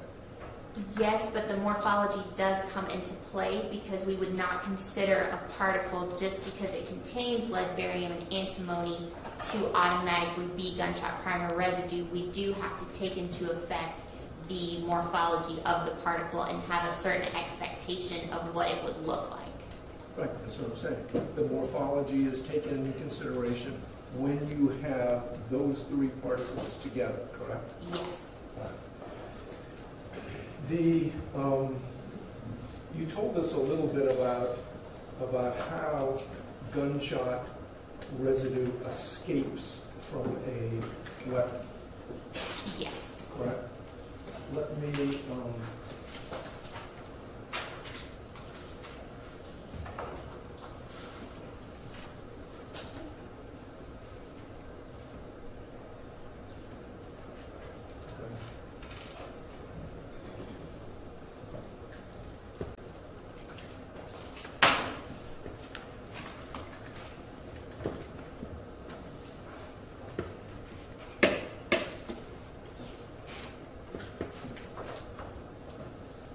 hand you what I've marked as,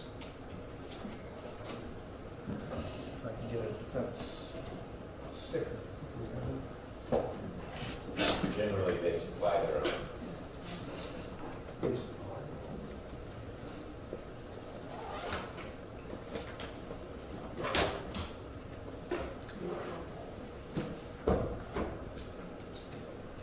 Right now unmarked, but I'm going to mark it for identification as soon as I get a sticker. I've shown this to the state. Can you look at that photograph and ask you if that accurately represents the photographic representation of what you told us on direct examination? Yes, this would be a good representation of the expulsion of gunshot primer residue from a firearm. All right, good. Then I move to admit defendant's exhibit number 12. Any objection to defendant's 12? Admitted.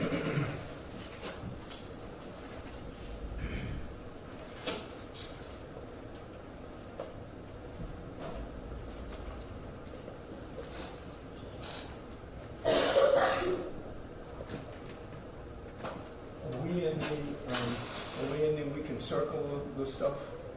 On the screen, she can touch it on the screen. Okay.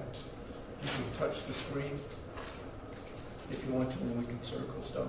Okay. We can identify stuff. You told us about revolver firing, correct? Yes. And you've identified defendant's exhibit number 12 as an example of revolver firing, correct? Yes, it is. All right. And you've told us that lead, barium, and antimony. Could you circle those for us, please? Are gunshot residue primer powder residue, correct? That's what you've identified for us. Yes. And we've got at least two places that we can see the exit of gunshot residue primer powder residue, correct? Yes. We have one here, which is the cylinder gap, correct? Yes. And those same primers come out of the cylinder gap because it is the gap that allows those gases to come out, or those chemicals to come out, once the primer ignites the cartridge case, correct? Yes, that's correct. So that there is a exit at the cylinder gap. There is also an exit from the end of the muzzle, correct? Yes, there is. And as you see in defendant's exhibit number 12, at the exit of the muzzle, it looks like a flame, correct? It does appear to, yes.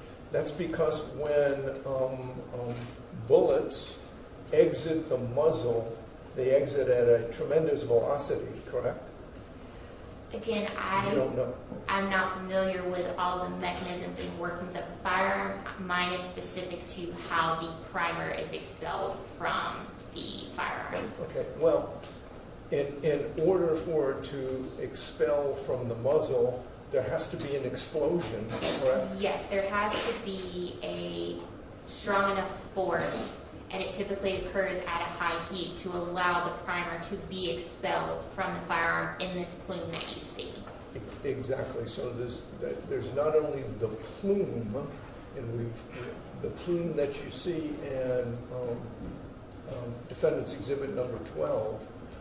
You also see the heat that's being expelled from the muzzle as well, correct? Yes. Okay.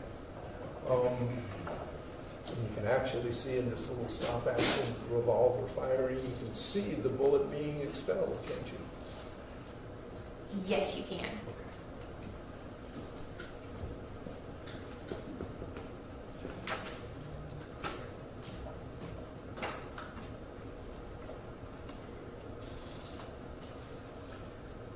And when that gunshot primer residue is expelled from the muzzle, it can attach itself to a variety of objects, correct? I wouldn't necessarily use the word attach. It's expelled in that plume and then settles out on things that are in the environment, and that can include an individual's hands or an individual's clothing. Sure. It can be expelled and attach to or get on any number of different objects, correct? Yes, anything that would be in the path of this plume has the potential for that GSR to settle on whatever object may be in its path. Okay. I mean, it could settle on a piece of clothing. It could settle on a piece of wood. It can settle on a chair. It can settle on any object which is in its path, correct? Yes. All right. And do you know whether or not when it gets expelled from the muzzle, that it gets expelled in a conical shape? I'm not familiar with an exact conical shape. I do know that it is expelled from the weapon in the plume, and then the further that the plume travels or that the bullet travels, the amount of GSR dissipates from the distance from the firearm. And you do know that there is a methodology in order to potentially estimate the muzzle to target distance. Whether you do it or not, you understand that there is a mechanism in order to be able to estimate that. I am aware of an exam that can do that, but would not be my expertise or what I would have conducted. Another division of the division, right? I believe that would be a firearm service, yes. Okay.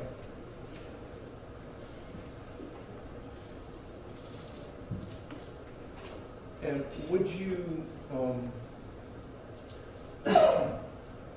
categorize when a particle, a GSR primer residue particle, gets on something, gets onto something, it is fairly fragile? It is fragile in the sense that it's not going to stay on that object indefinitely. If it comes into contact, say with hands, and you wash them, or you come into contact with other things, there's always a potential for it to fall off. It's not going to be permanent. Right. And the more whatever the object is manipulated, the less likely those particles are to remain on the object.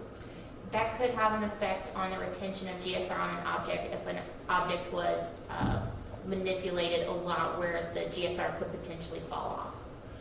In one of the objects, I would suspect, if there is an issue about gunshot residue, or if there is an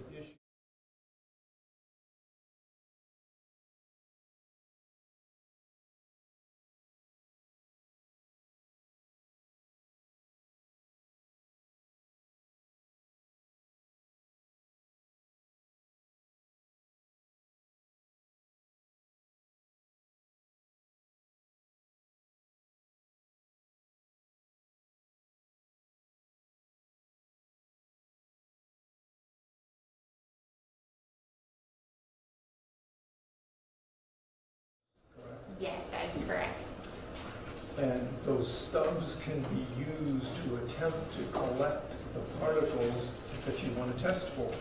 Yes, that is correct. And they can be used on any particular surface. They can be used on wood, chairs, leather, fake leather, whatever it may be. They can be used on any variety of surfaces. As far as the retention of GSR on those particular surfaces, it would vary, but potentially these stubs with the adhesive tape could be applied to any surface, and it would pick up any particular matter present on that individual surface. And so you could use the stubs in order to collect potential evidence off of any surface. Yes, that is correct. All right. Now, in this particular instance, you received a bag, correct? Yes. Let me show you what's been marked as State's Exhibit 105. Do you see a bag there? There does appear to be a bag in the photo, yes. Okay, do you know whether that's the bag that you received?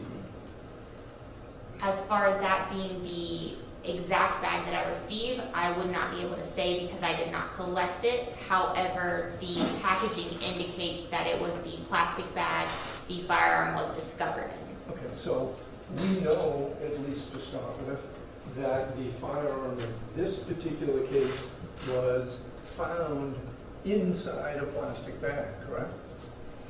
That's what the packaging indicated, yes. Okay. And we talked about attempting to ensure the integrity of the scene. One of the things you would want to do is make sure that the bag, if it's going to be tested, was not manipulated, crushed, handled in any way by others, correct? That would be the ideal scenario, is to maintain the integrity of the evidence, yes. Let me show you what's been marked as State's Exhibit number 120. So clearly, as opposed to the photograph I just showed you where the gun was inside the bag, the gun was taken out of the bag, correct? I would not be aware of that. There does appear to be a gun that is not in a bag in this photo. Gun not in a bag. Does it appear that the bag is sort of crumpled up over on the side in State's Exhibit number 120?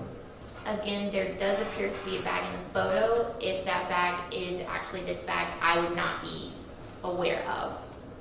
Okay, but is there anything that shows you when you got the bag in a paper bag where that bag came from? Yes, so the outside of the bag that I received indicates, again, that this plastic bag was the bag that the firearm was discovered in. Okay. Are you aware of any other plastic bags in this case? I am not, no. Okay. So if we're attempting to ensure the integrity of whatever evidence we're testing, and as I said, we talked about the fragility of the attachment. One thing we wouldn't want to do is sort of crumple up the bag, put it on the side, handle it, manipulate it, put it in a plastic, in a paper bag, right? Because that may change what you find. All of those scenarios that could affect the retention of GSR on a particular item, as far as if you will find GSR or not. In this instance, though, my analysis did show that gunshot primer residue was present on the bag. Thank you for answering the question that I didn't ask. So just ask another question. I will. Your barbs can be aimed at the other lawyers. Sure.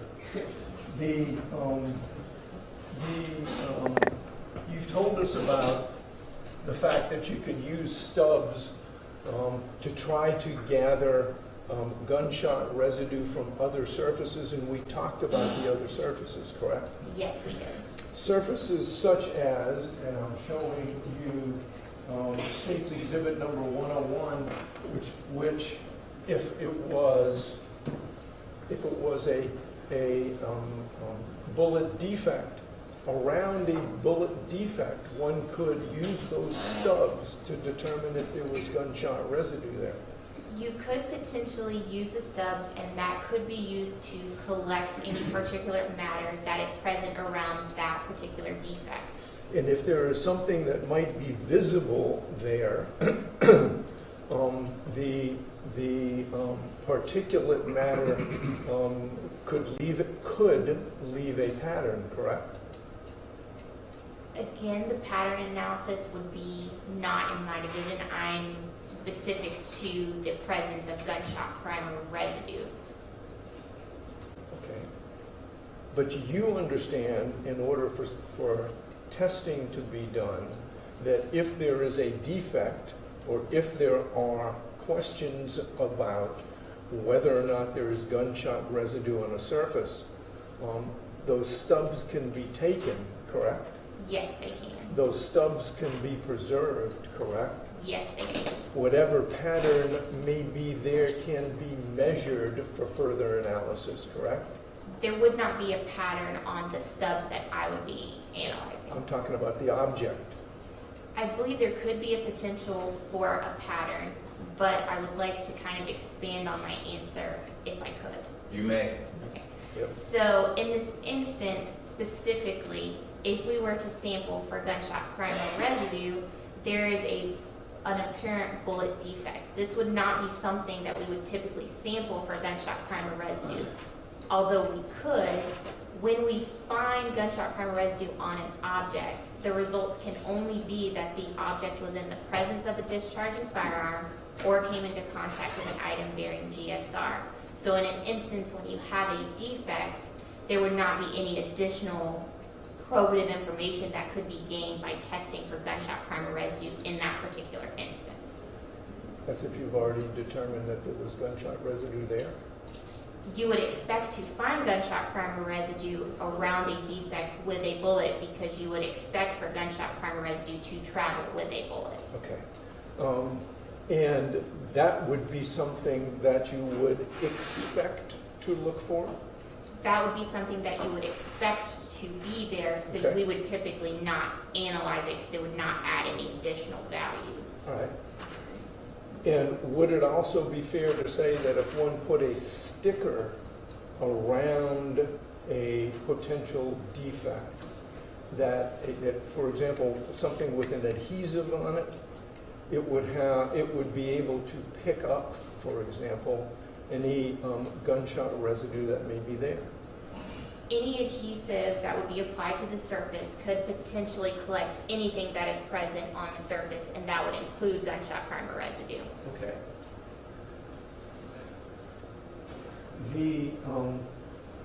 Now, let's talk a little bit about your testing, okay?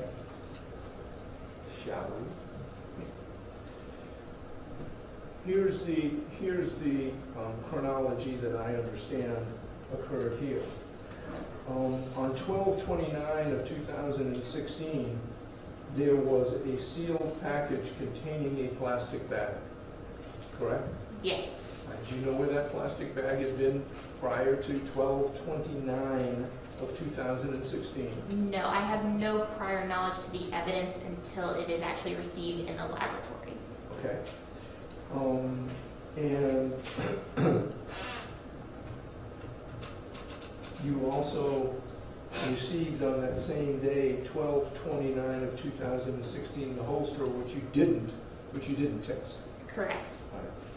On January 9th of 2017 was when you initiated your investigation, correct? That is when I initiated my testing of the item, yes. Testing, investigation. Your testing included getting that bag, correct? Yes. And you were the one that took the stubs for testing, correct? Yes, I created the stubs and sampled the bag for gunshot primer residue analysis. Did you, and can you tell whether you got that bag from any other division of the crime lab? According to the chain of custody, it appears that I was the first to receive the bag for testing. And after you tested it, did you send it to any other division in the GBI?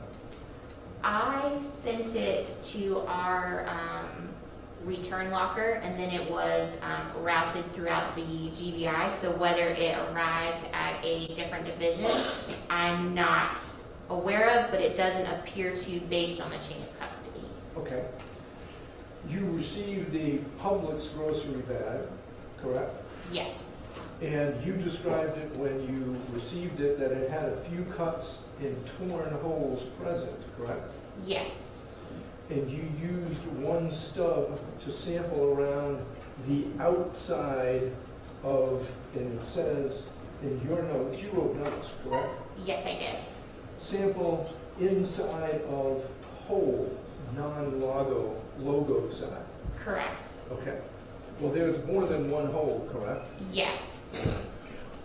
And when you were doing your testing and when you decided which to stub, do we know which hole that you stubbed on the inside?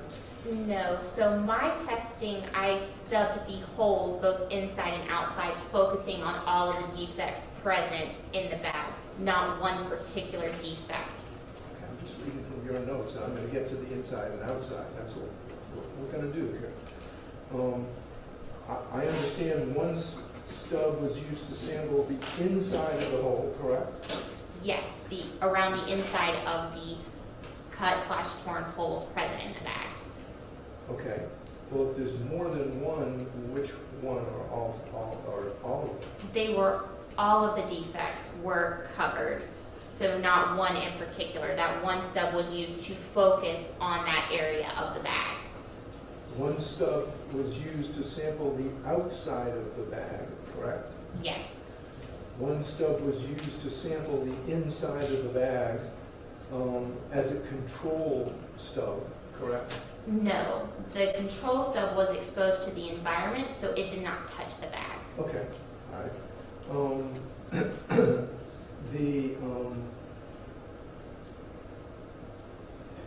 You also used your stubs and they were dabbed randomly in indicated sample areas until tackiness lost, correct? Yes. Those stubs were identified by you in the report that we talked about as item number 10. Yes.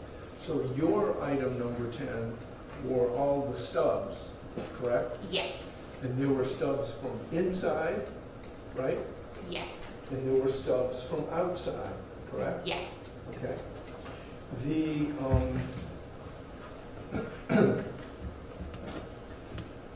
am I wrong that there were 5 stubs? No, there were 5 stubs total. Yes, that's what I meant. Yes. Okay, five stubs total, and you described those as good, some debris, light coat. Yes. Okay. And they, for testing purposes, were denominated as both inside and outside, right? Correct. All right. At least in the order that I think I have them, you tested the outside of the bag, correct? Yes. First, the stubs from the outside of the bag, correct? As far as my sequence of analysis, the outside stub was the first stub in the sequence, Yeah, but yes. and I want to try to keep them in sequence. I just want to make sure I have them in the right sequence. And item number 10 was the first test surface, 8 outside, correct? Yes. You analyzed 103 particles on the outside, correct? That is the number of particles that it found when it stopped analysis, yes. Okay, does it stop analysis because you reach a particular point in which your either program or your protocol say, hey, we've got this, we're not going to count anymore. Yes. So the analysis that I use is an automated analysis. I'd like to reiterate that the purpose of the exam is to show if GSR is present or not. So we have a parameter within our program that when it is scanning a particular stub, when the instrument locates 15 3-component particles, or particles containing lead, barium, and antimony, then it will stop analysis and proceed to the next step.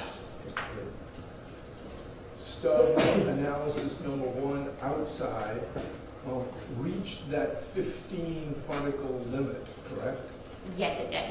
And then it stopped calculating, like there's not 8,500 or there's 85 of those, it just stopped calculating. Right, it stops and moves on to the next stub in the sequence. Okay, perfect. But we reached that limit for the outside stub, correct? Yes. The second outside stub, you analyzed 157 particles, correct? Yes.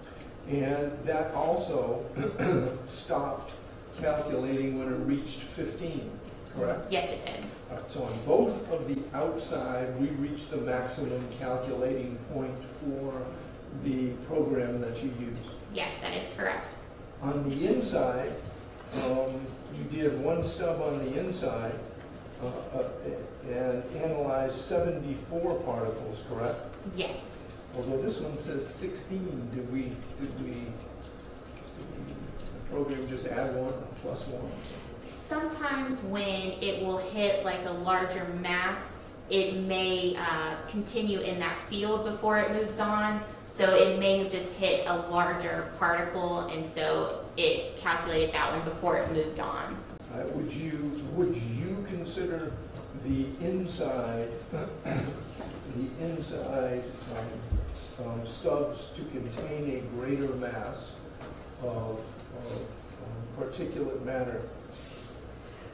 I would not be able to say because the analysis wasn't completed all the way, so I don't know how many particles in total are on these stubs. I know when the instrument stopped, and yes, it stopped on less particles on the inside, but that could just be how the particles were distributed on the stub, and that could have effect on that. So it may not necessarily have effect on the distribution of particles on the actual object, but just how the particles were picked up by the stub.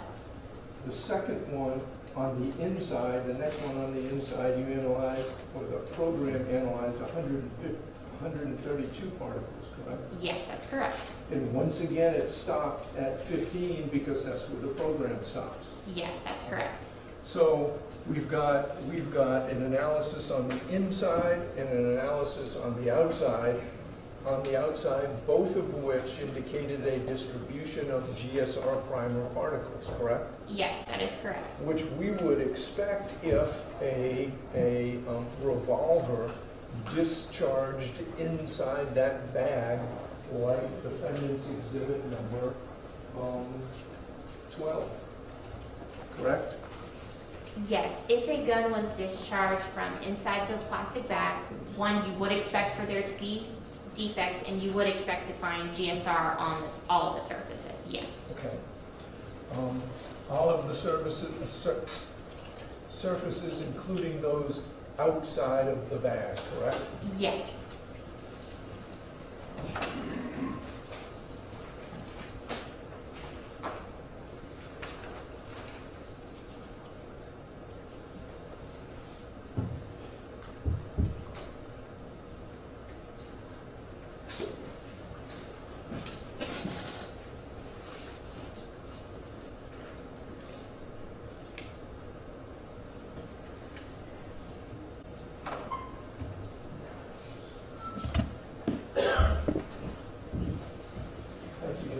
Okay.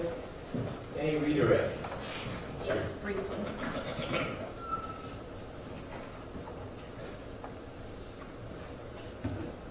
Mr. Harney asked you a little bit about the different sections at the GBI, the different units for testing evidence.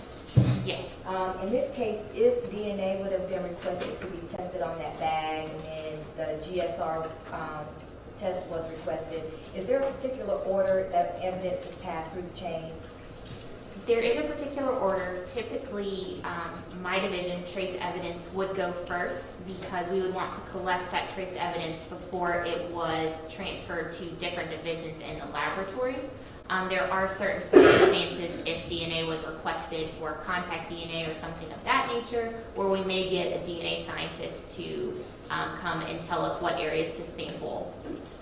Okay, so there's a chain to prevent the evidence from being destroyed. Yes. Okay, and you talked about manipulating the bag. When evidence, is there a protocol for evidence to be handled once it's collected from the scene?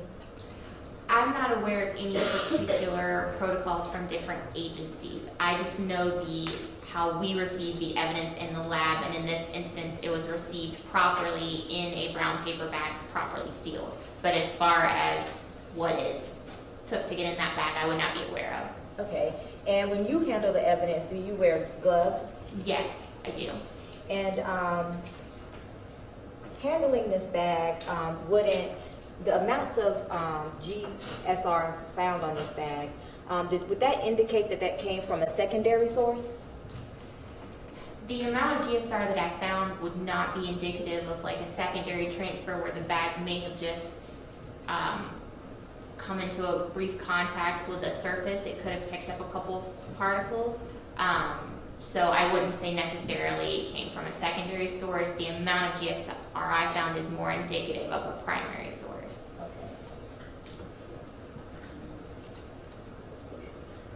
And when you receive evidence for testing for GSR, is it typically given to you in another object to preserve the evidence, like a brown bag or maybe another container? Yes, it is typically received in a brown paper bag.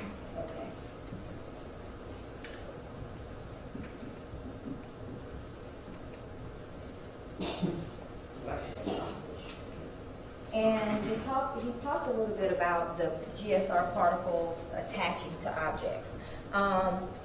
If GSR is on your clothing, can you wash it and it be removed?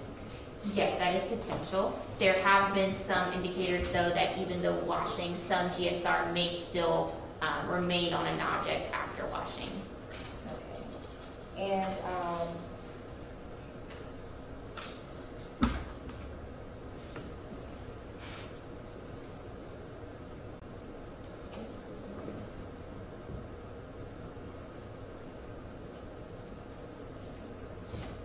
I have no other questions, thank you. Questions from the jurors for Ms. Peppers? Oh, I do have one more question. All right, while you're collecting those questions, we'll have this last one. After you tested the bag, the plastic bag, who repackaged it?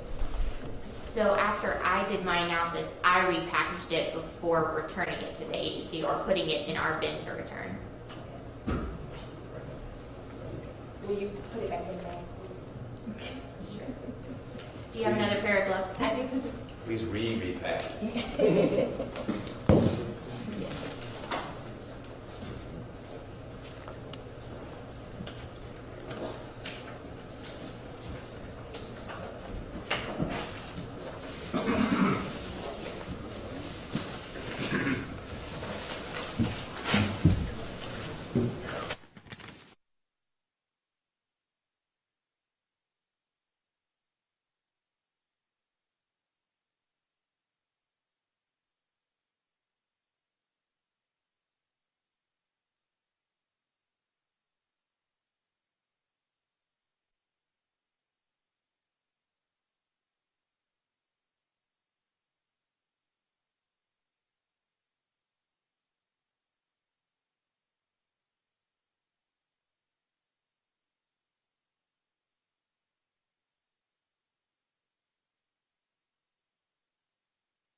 Thank you. A gun is fired. Do you know, well, how many particles of gunshot residue primer come out? I wouldn't be able to put a numerical value on that. You would expect for it to be, though, in the hundreds or thousands. If you were asked questions about plastic bag, if the plastic bag was crumpled at the time it came into contact with the gunshot residue, let me rephrase that. If the plastic bag, as it was moved from where it was originally found, it was crumpled, the way it was handled to package it, whatever, the bag was crumpled. So it had been modified from how it was originally. Would you expect that the GSR results that are obtained would be higher or lower than if, I guess, you had done your swabbings right there where the bag was found? I wouldn't be able to say really one way or the other. I could say that with the handling of the bag, that could affect the distribution of the particles. If one part of the bag came into contact with another, you could have some transfer there, but I wouldn't necessarily know how negatively or positively it would affect the result. I can say that, you know, if it was collected very soon after the incident, that would be ideal, because that would give less time for any environmental factors or anything like that to affect the retention of GSR on that object. Ms. Griffin? Mr. Harden? Thank you, ma'am. Appreciate your time.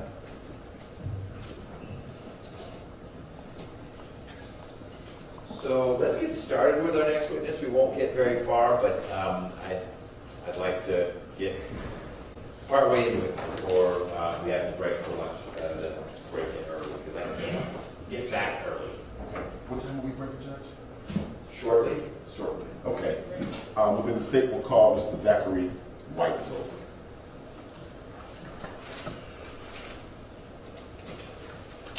We'll certainly have the lunch break to work through Yes. what we've been talking about. We won't get to that before we have the break.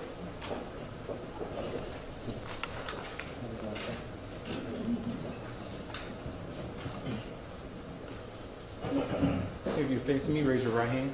Do you swear and affirm that the testimony you should give the court today will be the truth, the whole truth, and nothing but the truth, so help you God? I do. Yes, sir. If you will, have a seat.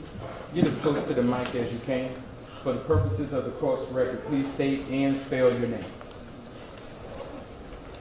My name is Zachary Weitzel, ZACHARYWEITZEL.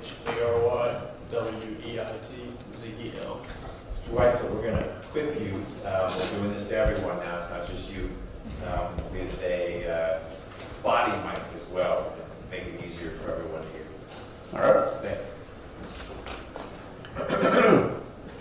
And good morning, afternoon, I'm sorry, good afternoon. Good afternoon. And good afternoon, Your Honor. Good afternoon. Counsel and ladies and gentlemen.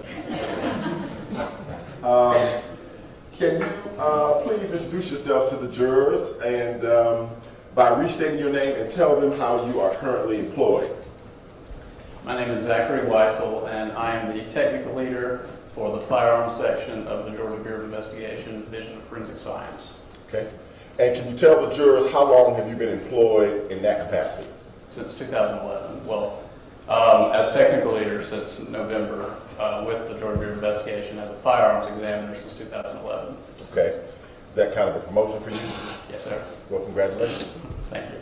And can you share with the jury, what is a firearms examiner? What kind of work do you do? So firearms examiners are the scientists responsible for the forensic analysis of firearms evidence. We do what we call firearms identification, which is the microscopic analysis of ammunition components, bullets, and cartridge cases to each other, to a questioned firearm, or potentially to determine what kind of firearm could have fired them. We also do serial number restorations, ejection pattern analysis, function checking and abuse testing, as well as mobile target distance determination and tool mark analysis. muzzle to target distance determination, and tool mark analysis. Okay. And can you share a little bit with the jurors about your educational background and training that allows you to perform your duties there at the crime lab? I have a Bachelor's of Science in Biology from the University of West Georgia with a minor in criminology. Once entering the GBI, I completed a year-long training program which consisted of multiple blocks of instruction, everything from history, manufacturing, function, all the way to forensic sub-disciplines. My microscopy training was conducted through the GBI and also through the National Forensic Science and Technology Center. And I was sent also to New England to actually go tour firearms manufacturing plants to get an idea of the manufacturing processes that result in a completed firearm. Once I completed the initial year-long training program, I went into a period of approximately 6 months of supervised casework where I worked directly under the supervision of a senior scientist performing the duties of a firearms examiner. Once I got my independent letter, that was after the 6-month period.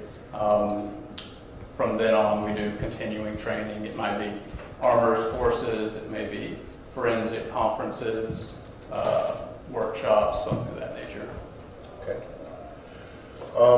What is what's the phrase again?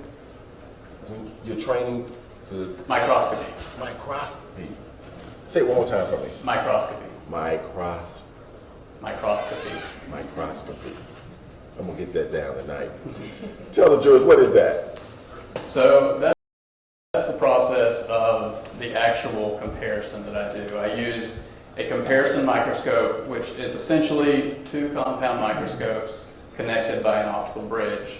This allows me to view 2 specimens, 2 bullets or 2 cartridge cases under the same lighting and magnification. What I see is going to be the 2 samples divided with what we call a hairline, and that's the divider between left and right. I can move that hairline back and forth, I can superimpose the images, but what I'm looking for when I'm conducting this microscopy is the agreement of class and individual characteristics. Now, class characteristics are intentional characteristics by the manufacturer that indicate the design of the firearm. So, for example, the amount of lands and grooves in the barrel, which we refer to, that's called rifling. Rifling is a series of grooves cut into a barrel with a twist. The idea is to impart spin on the bullet to aid in stability and accuracy. So the number and direction is a class characteristic. The width of those grooves is a class characteristic. Things like that. In terms of the cartridge cases, the shape of the firing pin, which is the part that actually contacts the cartridge to create the spark to ignite the gunpowder. How the breech face was manufactured, the inside of the gun, how it was manufactured. Those are class characteristics. So if those characteristics match, we'll proceed to checking individual characteristics. And these are characteristics that are individual to a single gun. These are incidental, accidental, so to speak, characteristics, marks that are put on when the metal itself is cut. When you're building a gun, you might start with a block of metal, and then through various machining processes, you end up with a completed firearm that microscopically is very unique. It's the only one. And that's due to not only the manufacturing process and the order of the process, but the wear in the machine as it's performing these processes. So you end up with a gun that is its own single firearm. Okay. I'm sorry, what was the question? I lost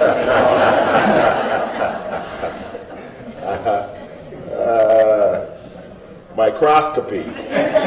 Microscopy. So that's microscopy. Okay. Let me make sure I see if I understand you. when you're looking through the microscope to compare items, you're looking for things that you call class characteristics. Yes. And the class characteristics are the impressions that are left on those items when they pass through the gun. Right. The class characteristics indicate the design of the gun. The individual characteristics indicate which specific gun it is. So when I do the microscopy, I'm looking for what reproduces on the bullets or cartridge cases every time that gun's fired. And of course, these are tiny marks. That's the reason I'm using the microscope. But if I can establish that there are marks that reproduce every time this gun is fired, then I can determine that it's an identification that the bullets or the cartridge cases, whichever I'm dealing with, were fired in a specific firearm. Okay. And did I hear you say that when a gun is manufactured, it has these unique characteristics to it based on the way it was manufactured? Correct. And those unique characteristics have to do with what is present on the inside of the gun. Right. Okay. And when you compare those characteristics, the science that you are trained and educated with allows you to give an opinion about the identification of those items. That's correct. I have no objection to that long leading question. There's no objection, it was answered. Thank you. I appreciate You're that. welcome. Yes. I think what we're gonna do, I know Mr. Weitzel just barely got on the stand, you're probably not even comfortable in the chair, but we need to break for lunch. So we're gonna get you back in the chair after we've worked through what we need to work through during the lunch break. While you're out there, please don't talk about the case with anyone, just enjoy this found time, and we will reconvene. Ladies and gentlemen of the jury, let's try to be back at 1:10. Aspirationally, we'll get started then. Could be closer to 1:15. I'll get back in here as soon as I can. You won't be here next week. At least you won't be back in that room, because there's going to be a different jury in here handling a different case, because we told them we wouldn't need this courtroom next week. What that means is you have to pack. And I'm telling you now, so it's not just tomorrow afternoon that you're trying to stuff in your pockets all that has grown in there. I mean, it looks like there are crops growing in there, which is great because you need to eat. But just keep that in mind as you are gearing up for our tearful week away from each other. When we leave tomorrow, anything that's left behind is technically edible for the jury that will be here. I don't know how they managed to do it. It'll only be a one-week trial. Special attorneys in that case. But it's a one-week trial, and they're going to need to use that jury room. We're going to leave the appliances in there and all that. They promise not to break them. And we'll take care of your notepad, and if you leave any writing implements. But that nuclear winter food supply that you set up, that'll need to go. And we can store it for you somewhere if you prefer. Hey, would you guys just put that? But be thinking about how that's going to work, and then we'll partner with you tomorrow afternoon when we're wrapping up. Okay? Enjoy your lunch break. We'll see you back here at around 1:10-ish, and we'll get Mr. Weitzel back on the stand and see where the state's going to go with that.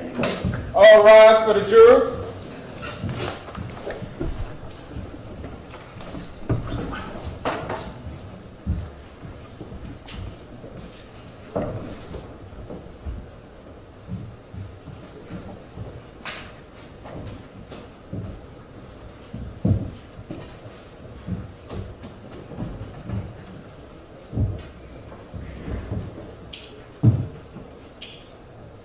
Please be seated.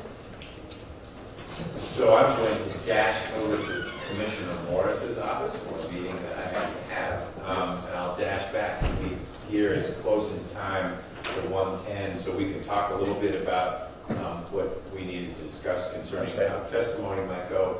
I don't think you qualified him as an expert yet. You have wanted to get into what he was talking about, but you may elicit an objection soon if Oh, no, I knew. Okay. I thought you said 1220, so I was just trying to Okay. It's lay all a good good. foundation, yeah, just in cases. And yield to the defense too? Yeah. Great, okay. Anything from the defense before the break? Hearing nothing, see you guys soon. Thank you. Just like, All right. right back up. So 110, so we can get back up on